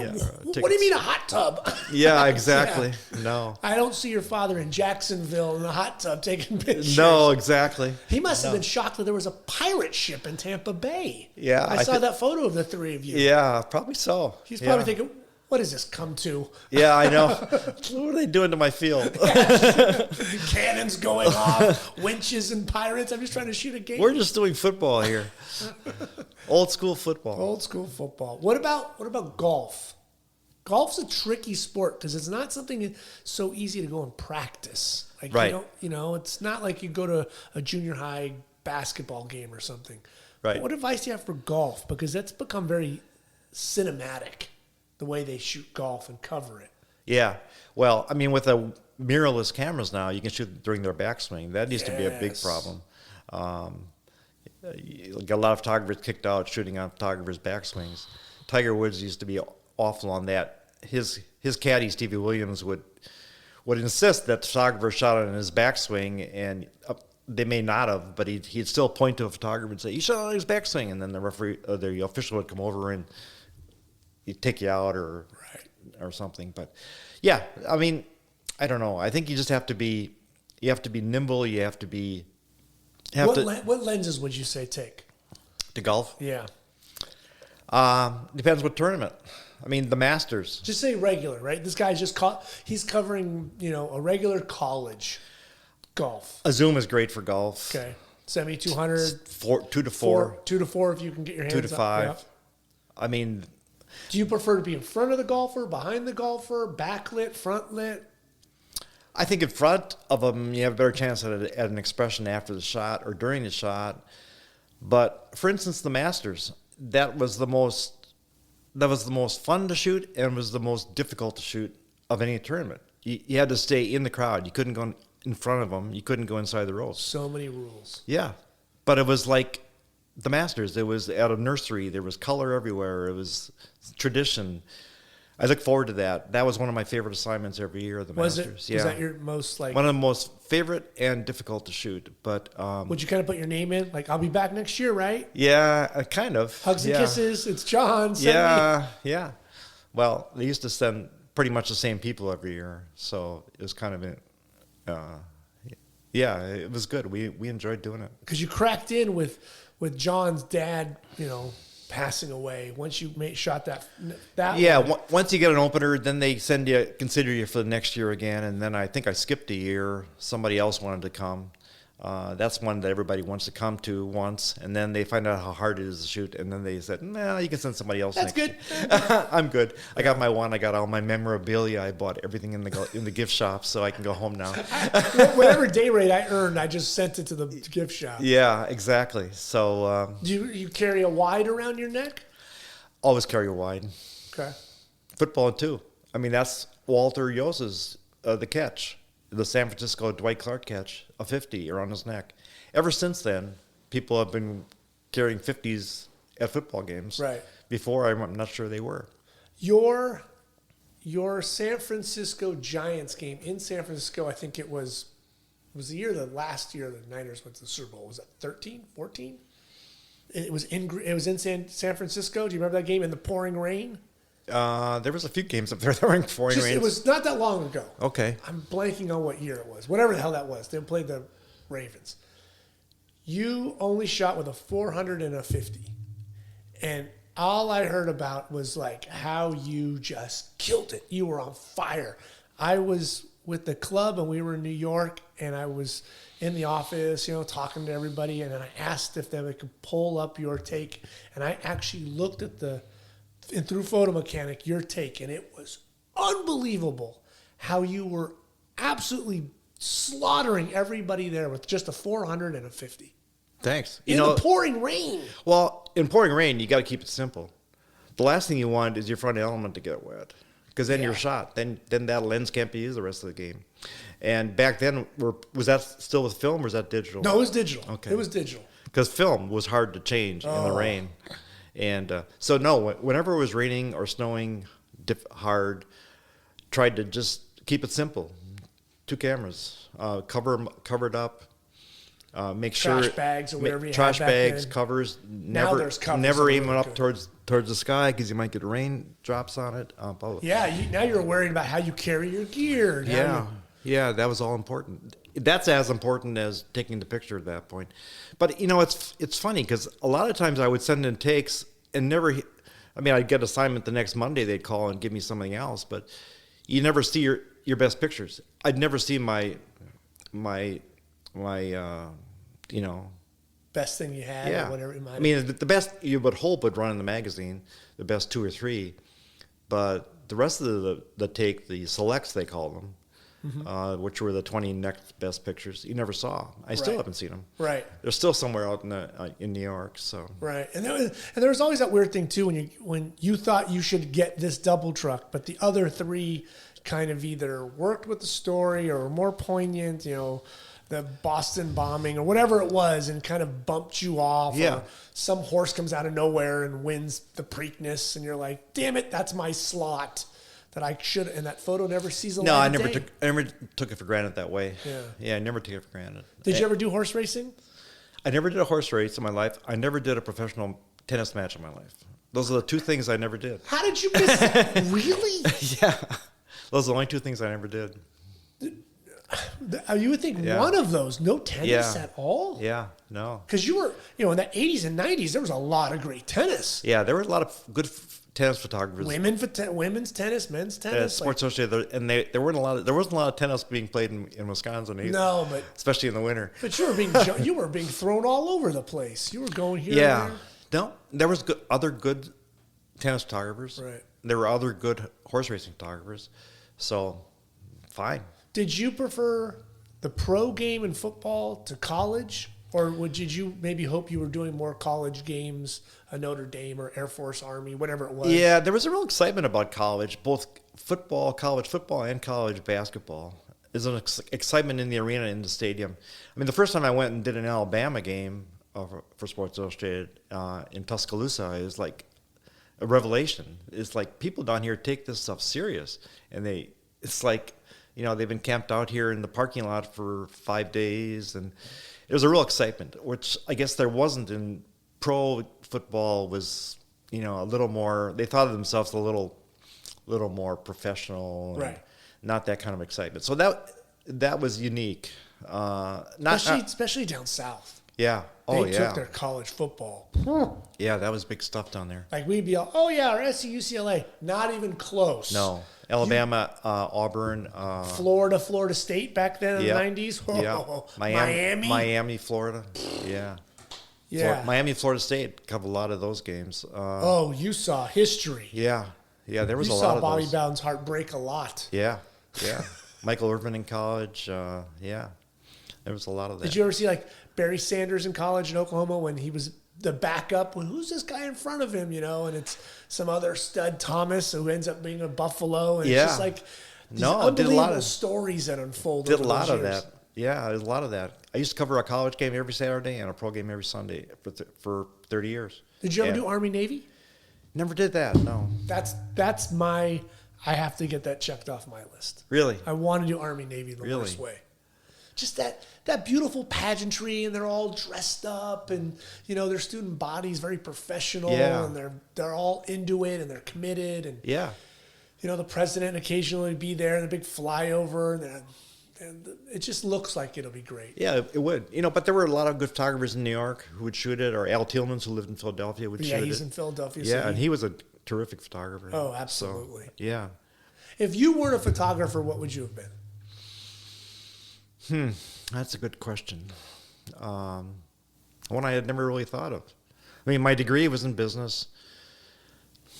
I guess something in business. I mean, I probably wouldn't have been as much fun.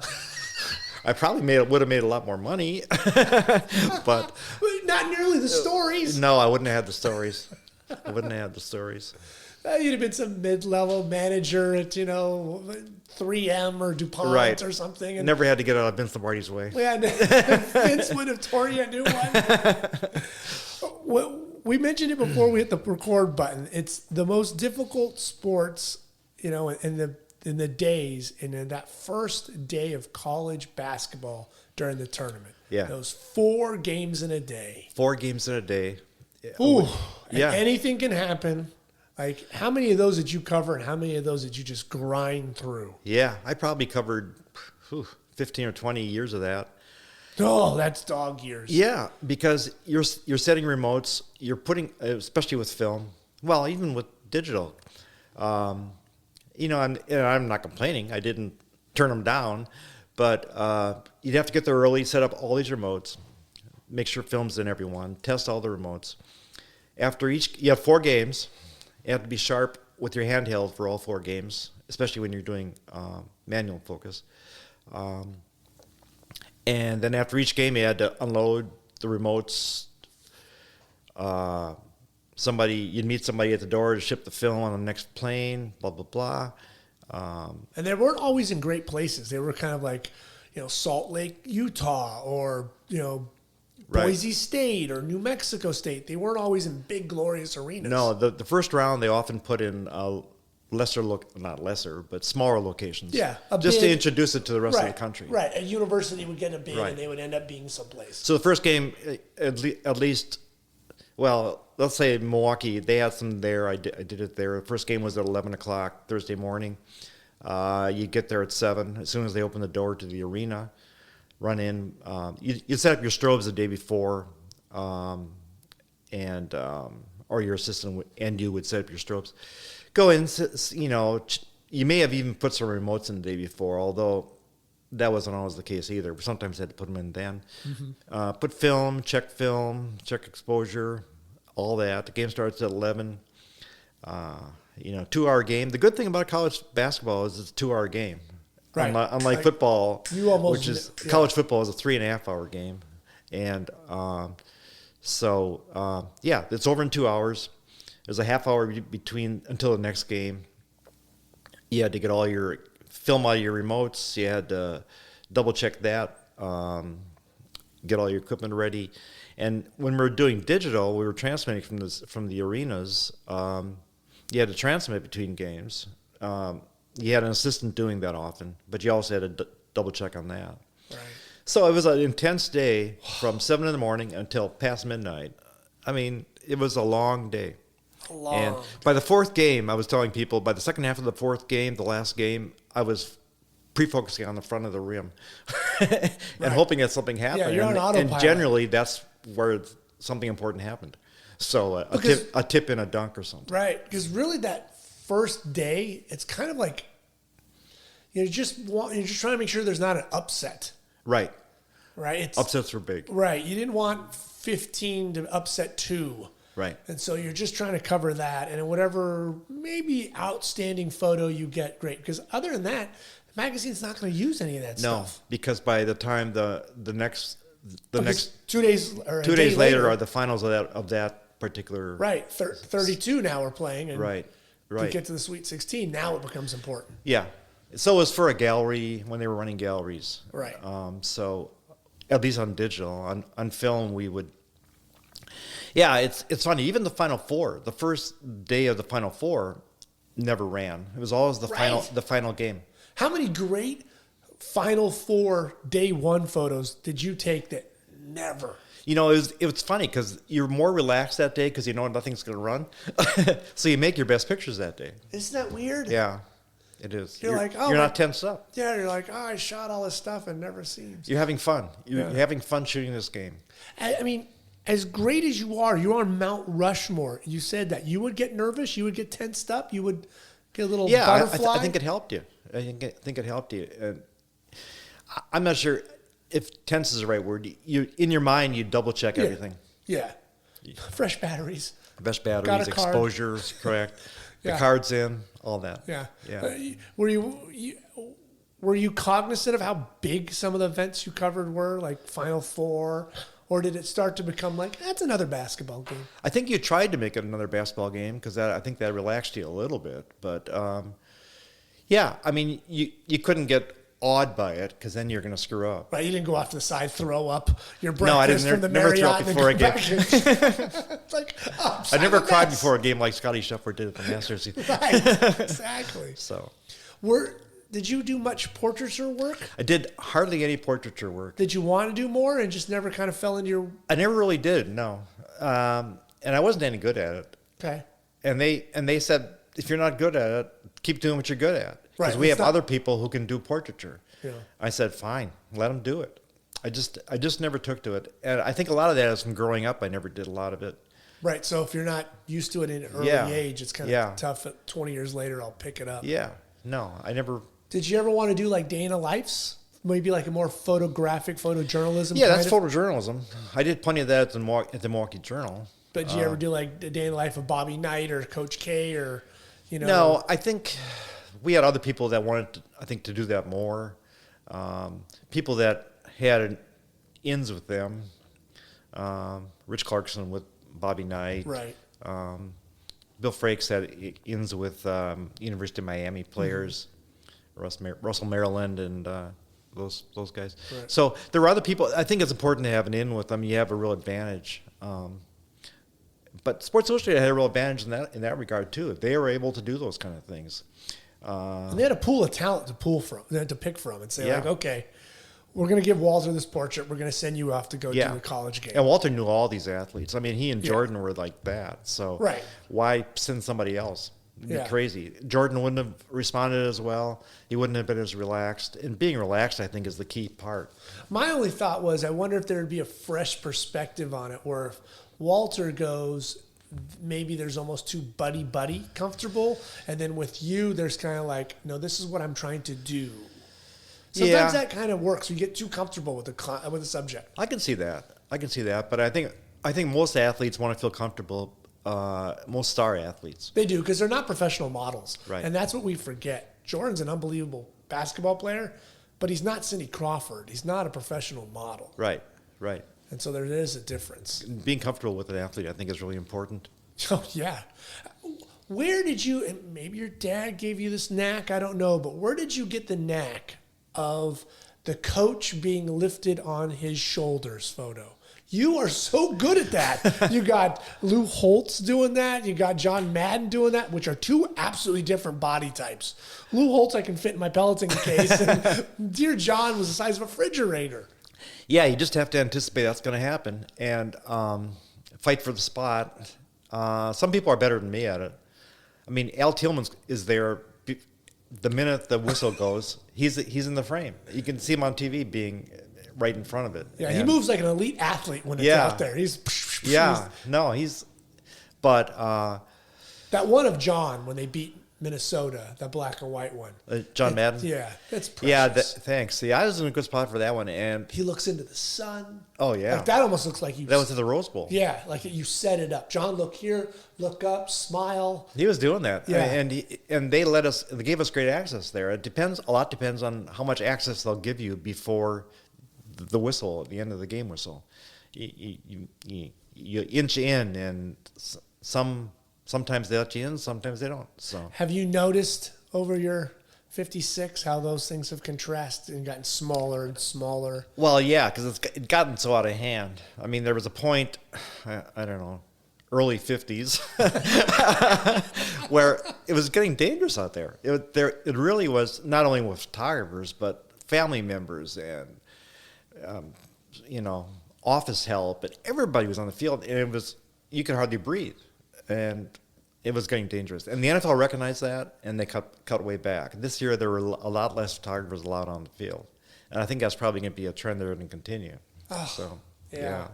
Did you ever do a game in Texas where they had the steer, or Colorado where the buffaloes? Oh, out yeah, there? I did those. Yeah, and you're like, make sure you don't back up into that guy. Oh, yeah, that's the thing. First thing you learn. Yeah, stay away from him. Yeah, there's those little quirks. Is as the streak, is you're the last remaining guy in the streak, and there's two of you alive, but Walter has decided he was done with it. Yeah.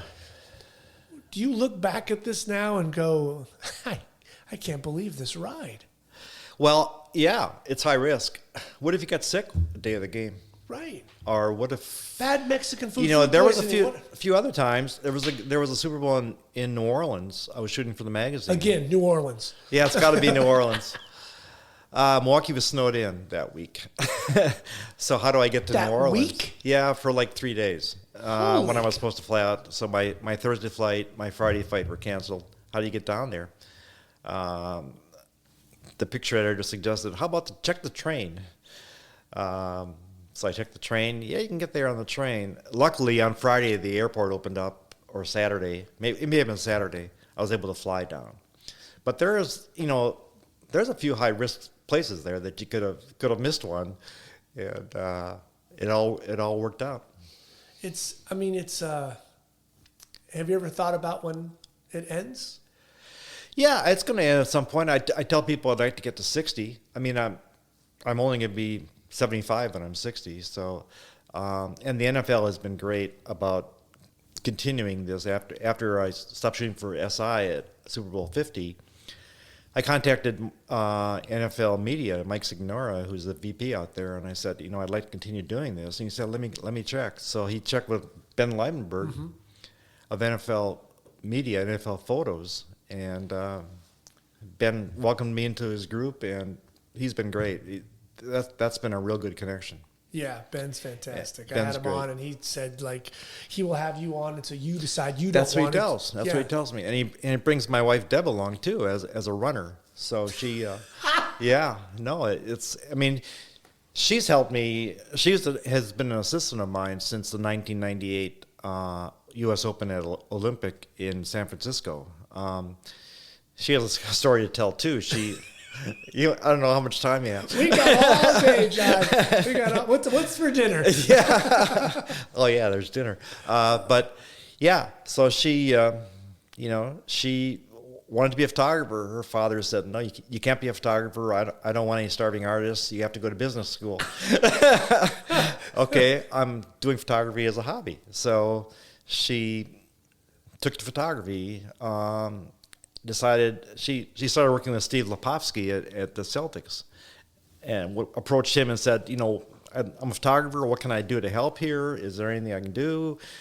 Do you want to trigger this remote? Do you want to run this film? Started doing that, and that's all. I mean, nobody steps into it and becomes a photographer right away. Right. You have to do the grunt work first, and she was willing to do all that stuff, and so eventually she went to Sports Illustrated because. She had met Manny Milan at I think the Boston Marathon. He was shooting it, and she was there, trying to shoot it also just for herself. And he said, "What can I do to help?" He said, "Give me a ride to the airport after the marathon. Get me to the airport in time." She did great on that. I'd like to, assist. What do I do? Come in, talk to photo editor. She did. She impressed them, and she worked with Manny as his assistant at the 1996 Olympics in Atlanta. Wow. Okay. Yeah, and she did great there. And Heinz Klumer was the boss at that point, and he said, "You're doing great. Keep doing what you're doing." She was living in San Francisco at that point. She was working for, I think, U.S. Trust. She was Okay. She worked as a banker for them, and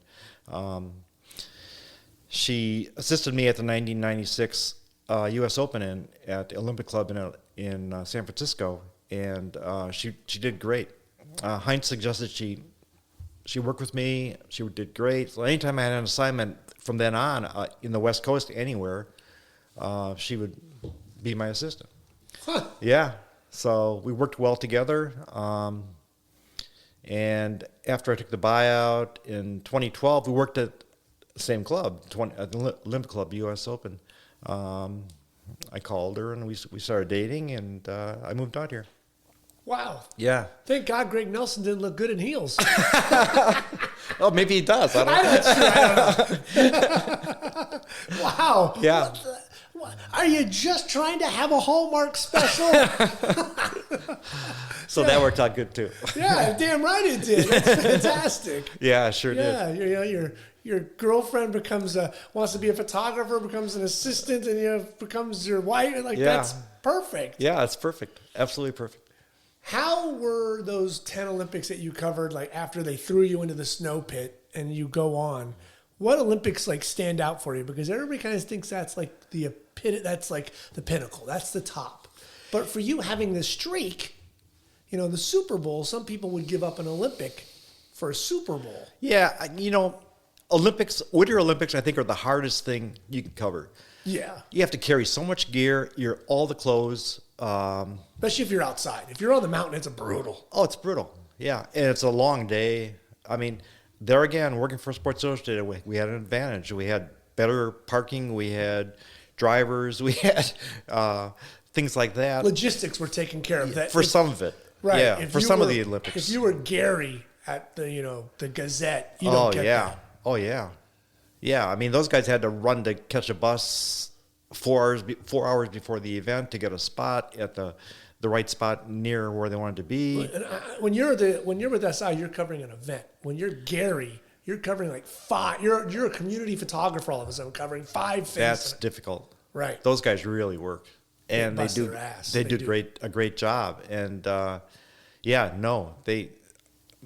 really admire that kind of persistence and talent, because you got to work hard to do that. So we had an advantage there. Probably my favorite Olympics was Lillehammer, Norway. It just that was I think 94 Winter Olympics. I don't know, somewhere in there. Yeah. But people were so friendly, and at the site, it's like Norwegian people just couldn't do enough for you. If you wanted a spot, they'd move for you. It's like compared to other places where they try to get in front of you. It's not New York. No, it's not New York. Yeah.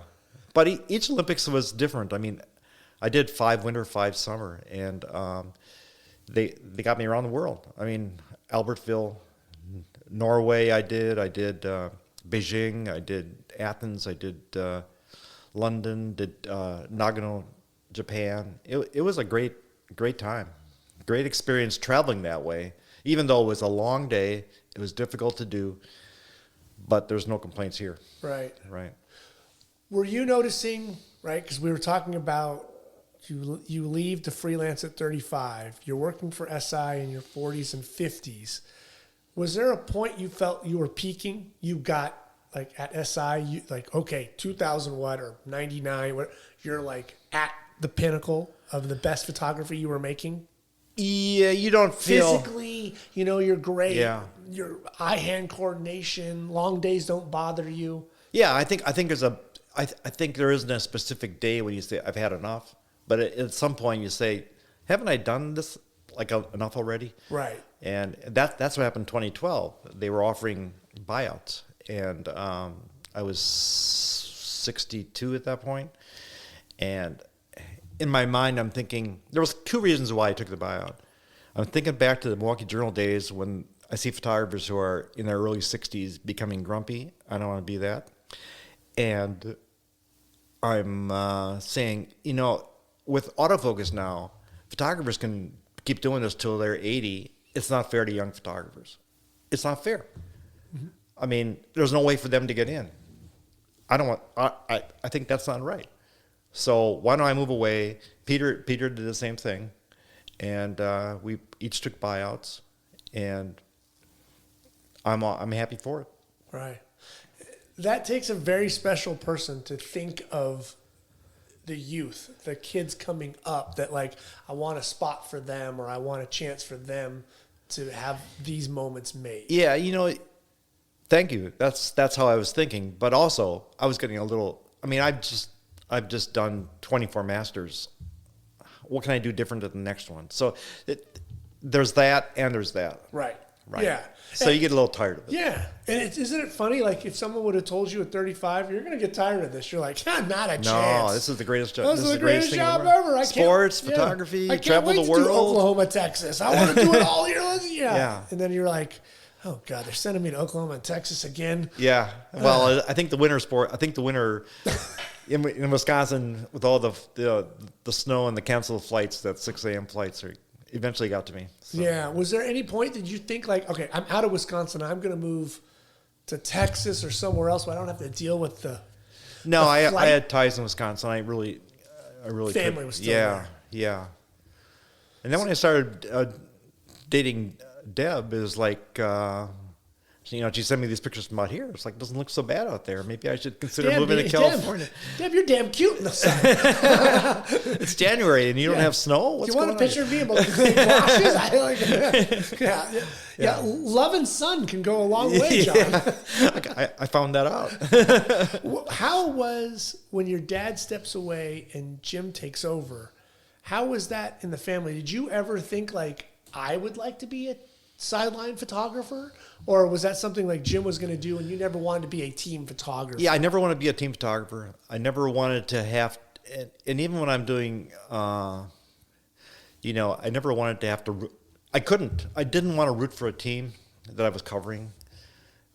Even though in your mind, you're doing a Packer game, you're hoping they do well. Right. But you're not rooting for them. Better pictures are made, right? Right, exactly. No, I never really wanted to do that. But I was glad my brother was there, wanted to do it. It worked out very well. He was living in Wisconsin. The whole thing worked out very well.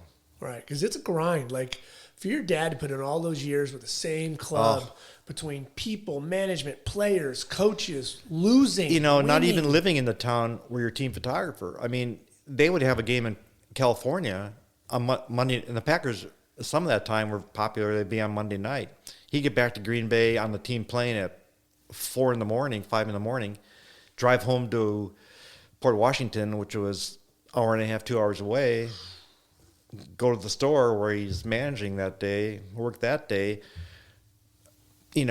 after, and that night probably go to the dark room until 2 a.m. the next day. And he had some long days, yeah, but he wasn't complaining. I guess he had a good time there. How much of your career do you owe to your dad? Most of it. Yeah. Because I mean, just the way you say that what he put in, like that's Midwest man. Like that's a great family man. Like you don't see that kind of commitment today. Yeah. I'm flying with my team on a Monday. I'm driving. God knows what the weather is to get home to the house. He went through plenty of snowstorms to get home. Right. And he's not driving an assault vehicle. He's probably an old Plymouth, with snow tires or whatever, trying to get home in a drift. Yeah. He still has a business he's got to run. He's got mouths to feed. Yeah. That's unbelievable, right? No, it's... I think that kind of gets lost when people talk about your dad and the Beavers. That he still had other things. He wasn't today like, God love him. I love John Suhu. His job is the Dodgers. Right. That was a part of your dad's life. Right. Was Green Bay. Right. He still had a business and a family. Exactly. Exactly. I'm sure your father would have taken $100,000 a year just to shoot the Packers. I'm not so sure. He had so many friends in Port Washington. He never wanted. I think he might have been offered. They might have offered to bring him to Green Bay, have him live in Green Bay, but he had too many friends in Port Washington, so he grew up there, and yeah. Were you happy the way your career turned out? Yeah, I was very happy. Is there anything you would do over? No, I can't think of anything. Not one more frame. If you maybe give me 10 minutes, maybe I would have moved and got Brett Favre coming off the field with his. You would have. It still lingers. Isn't it though? Isn't it always like the missed one is the one? Yeah. That just constant that little pebble in the shoe. Yeah, and nobody's going to get everyone. Right. But you can't convince yourself of that, and especially the Super Bowl, like I said, because there's not another game till later in the year. There isn't a game next week. Now, if it's not Brett Favre, if it's not the Packers, does it sting less, or is there that? No. Is that love affair though? Packer fan, dad commitment thing that's Yeah, I mean, I would have loved to have the cover of Brett Favre coming off the field after winning the Super Bowl, but didn't. But in fact, he wasn't even the MVP that game. No. Oddly enough. Desmond Howard, right? Right, and should have been. Punt return, kickoff return. Right. Yeah, I didn't have a reception, though, for a touchdown. No, I think Antonio it was Freeman did, and Andre Rison did. Yeah, it was the punt and the Not that I remember the game. No, not at all. But it was the two punt or the kickoff punt returns that were absolutely game changers. Yeah. Yeah, those are and you've covered them, so you know kickoffs and punt returns in games when somebody does it can flip a momentum in a heartbeat. Right? The smallest thing can flip a Super Bowl. Right. The Colts, Bears, and when they return that kickoff, that's huge. New Orleans gets the onside kick. I was going to mention that. Right. Onside kick to start the second half. Right. The balls on Sean to make that call. Yeah. Smart call. Oh. Smart coach. He almost got to Green Bay. He was a second choice when they, as I understand it, not that I would have known, but in Green Bay when they hired Mike McCarthy, Sean Payton was the second choice there. But I think they would have done well either way. Right, and you don't know how that works out. He might have been an absolute flameout in Green Bay just because of management and people. And you've known this. You've been around football long enough. Sometimes it's where the player lands or the coach that makes all the difference. Yeah. Right? If the Dallas Cowboys don't make the trade with Herschel Walker and trade him, what does that team become? Right. You never get the triplets, right? Like there's all kinds of weird scenarios. You've done this long enough. You see, it doesn't take much. Right.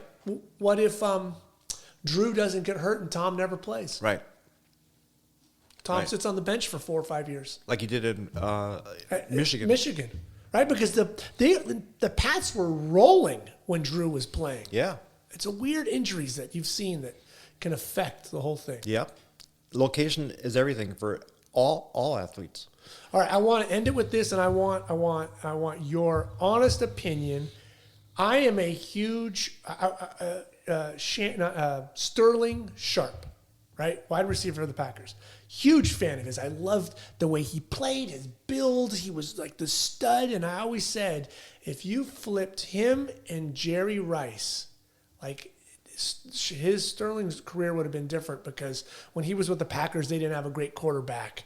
And if he would have played with Montana, his notoriety, his Hall of Fame stature would have been different. How great was Sterling?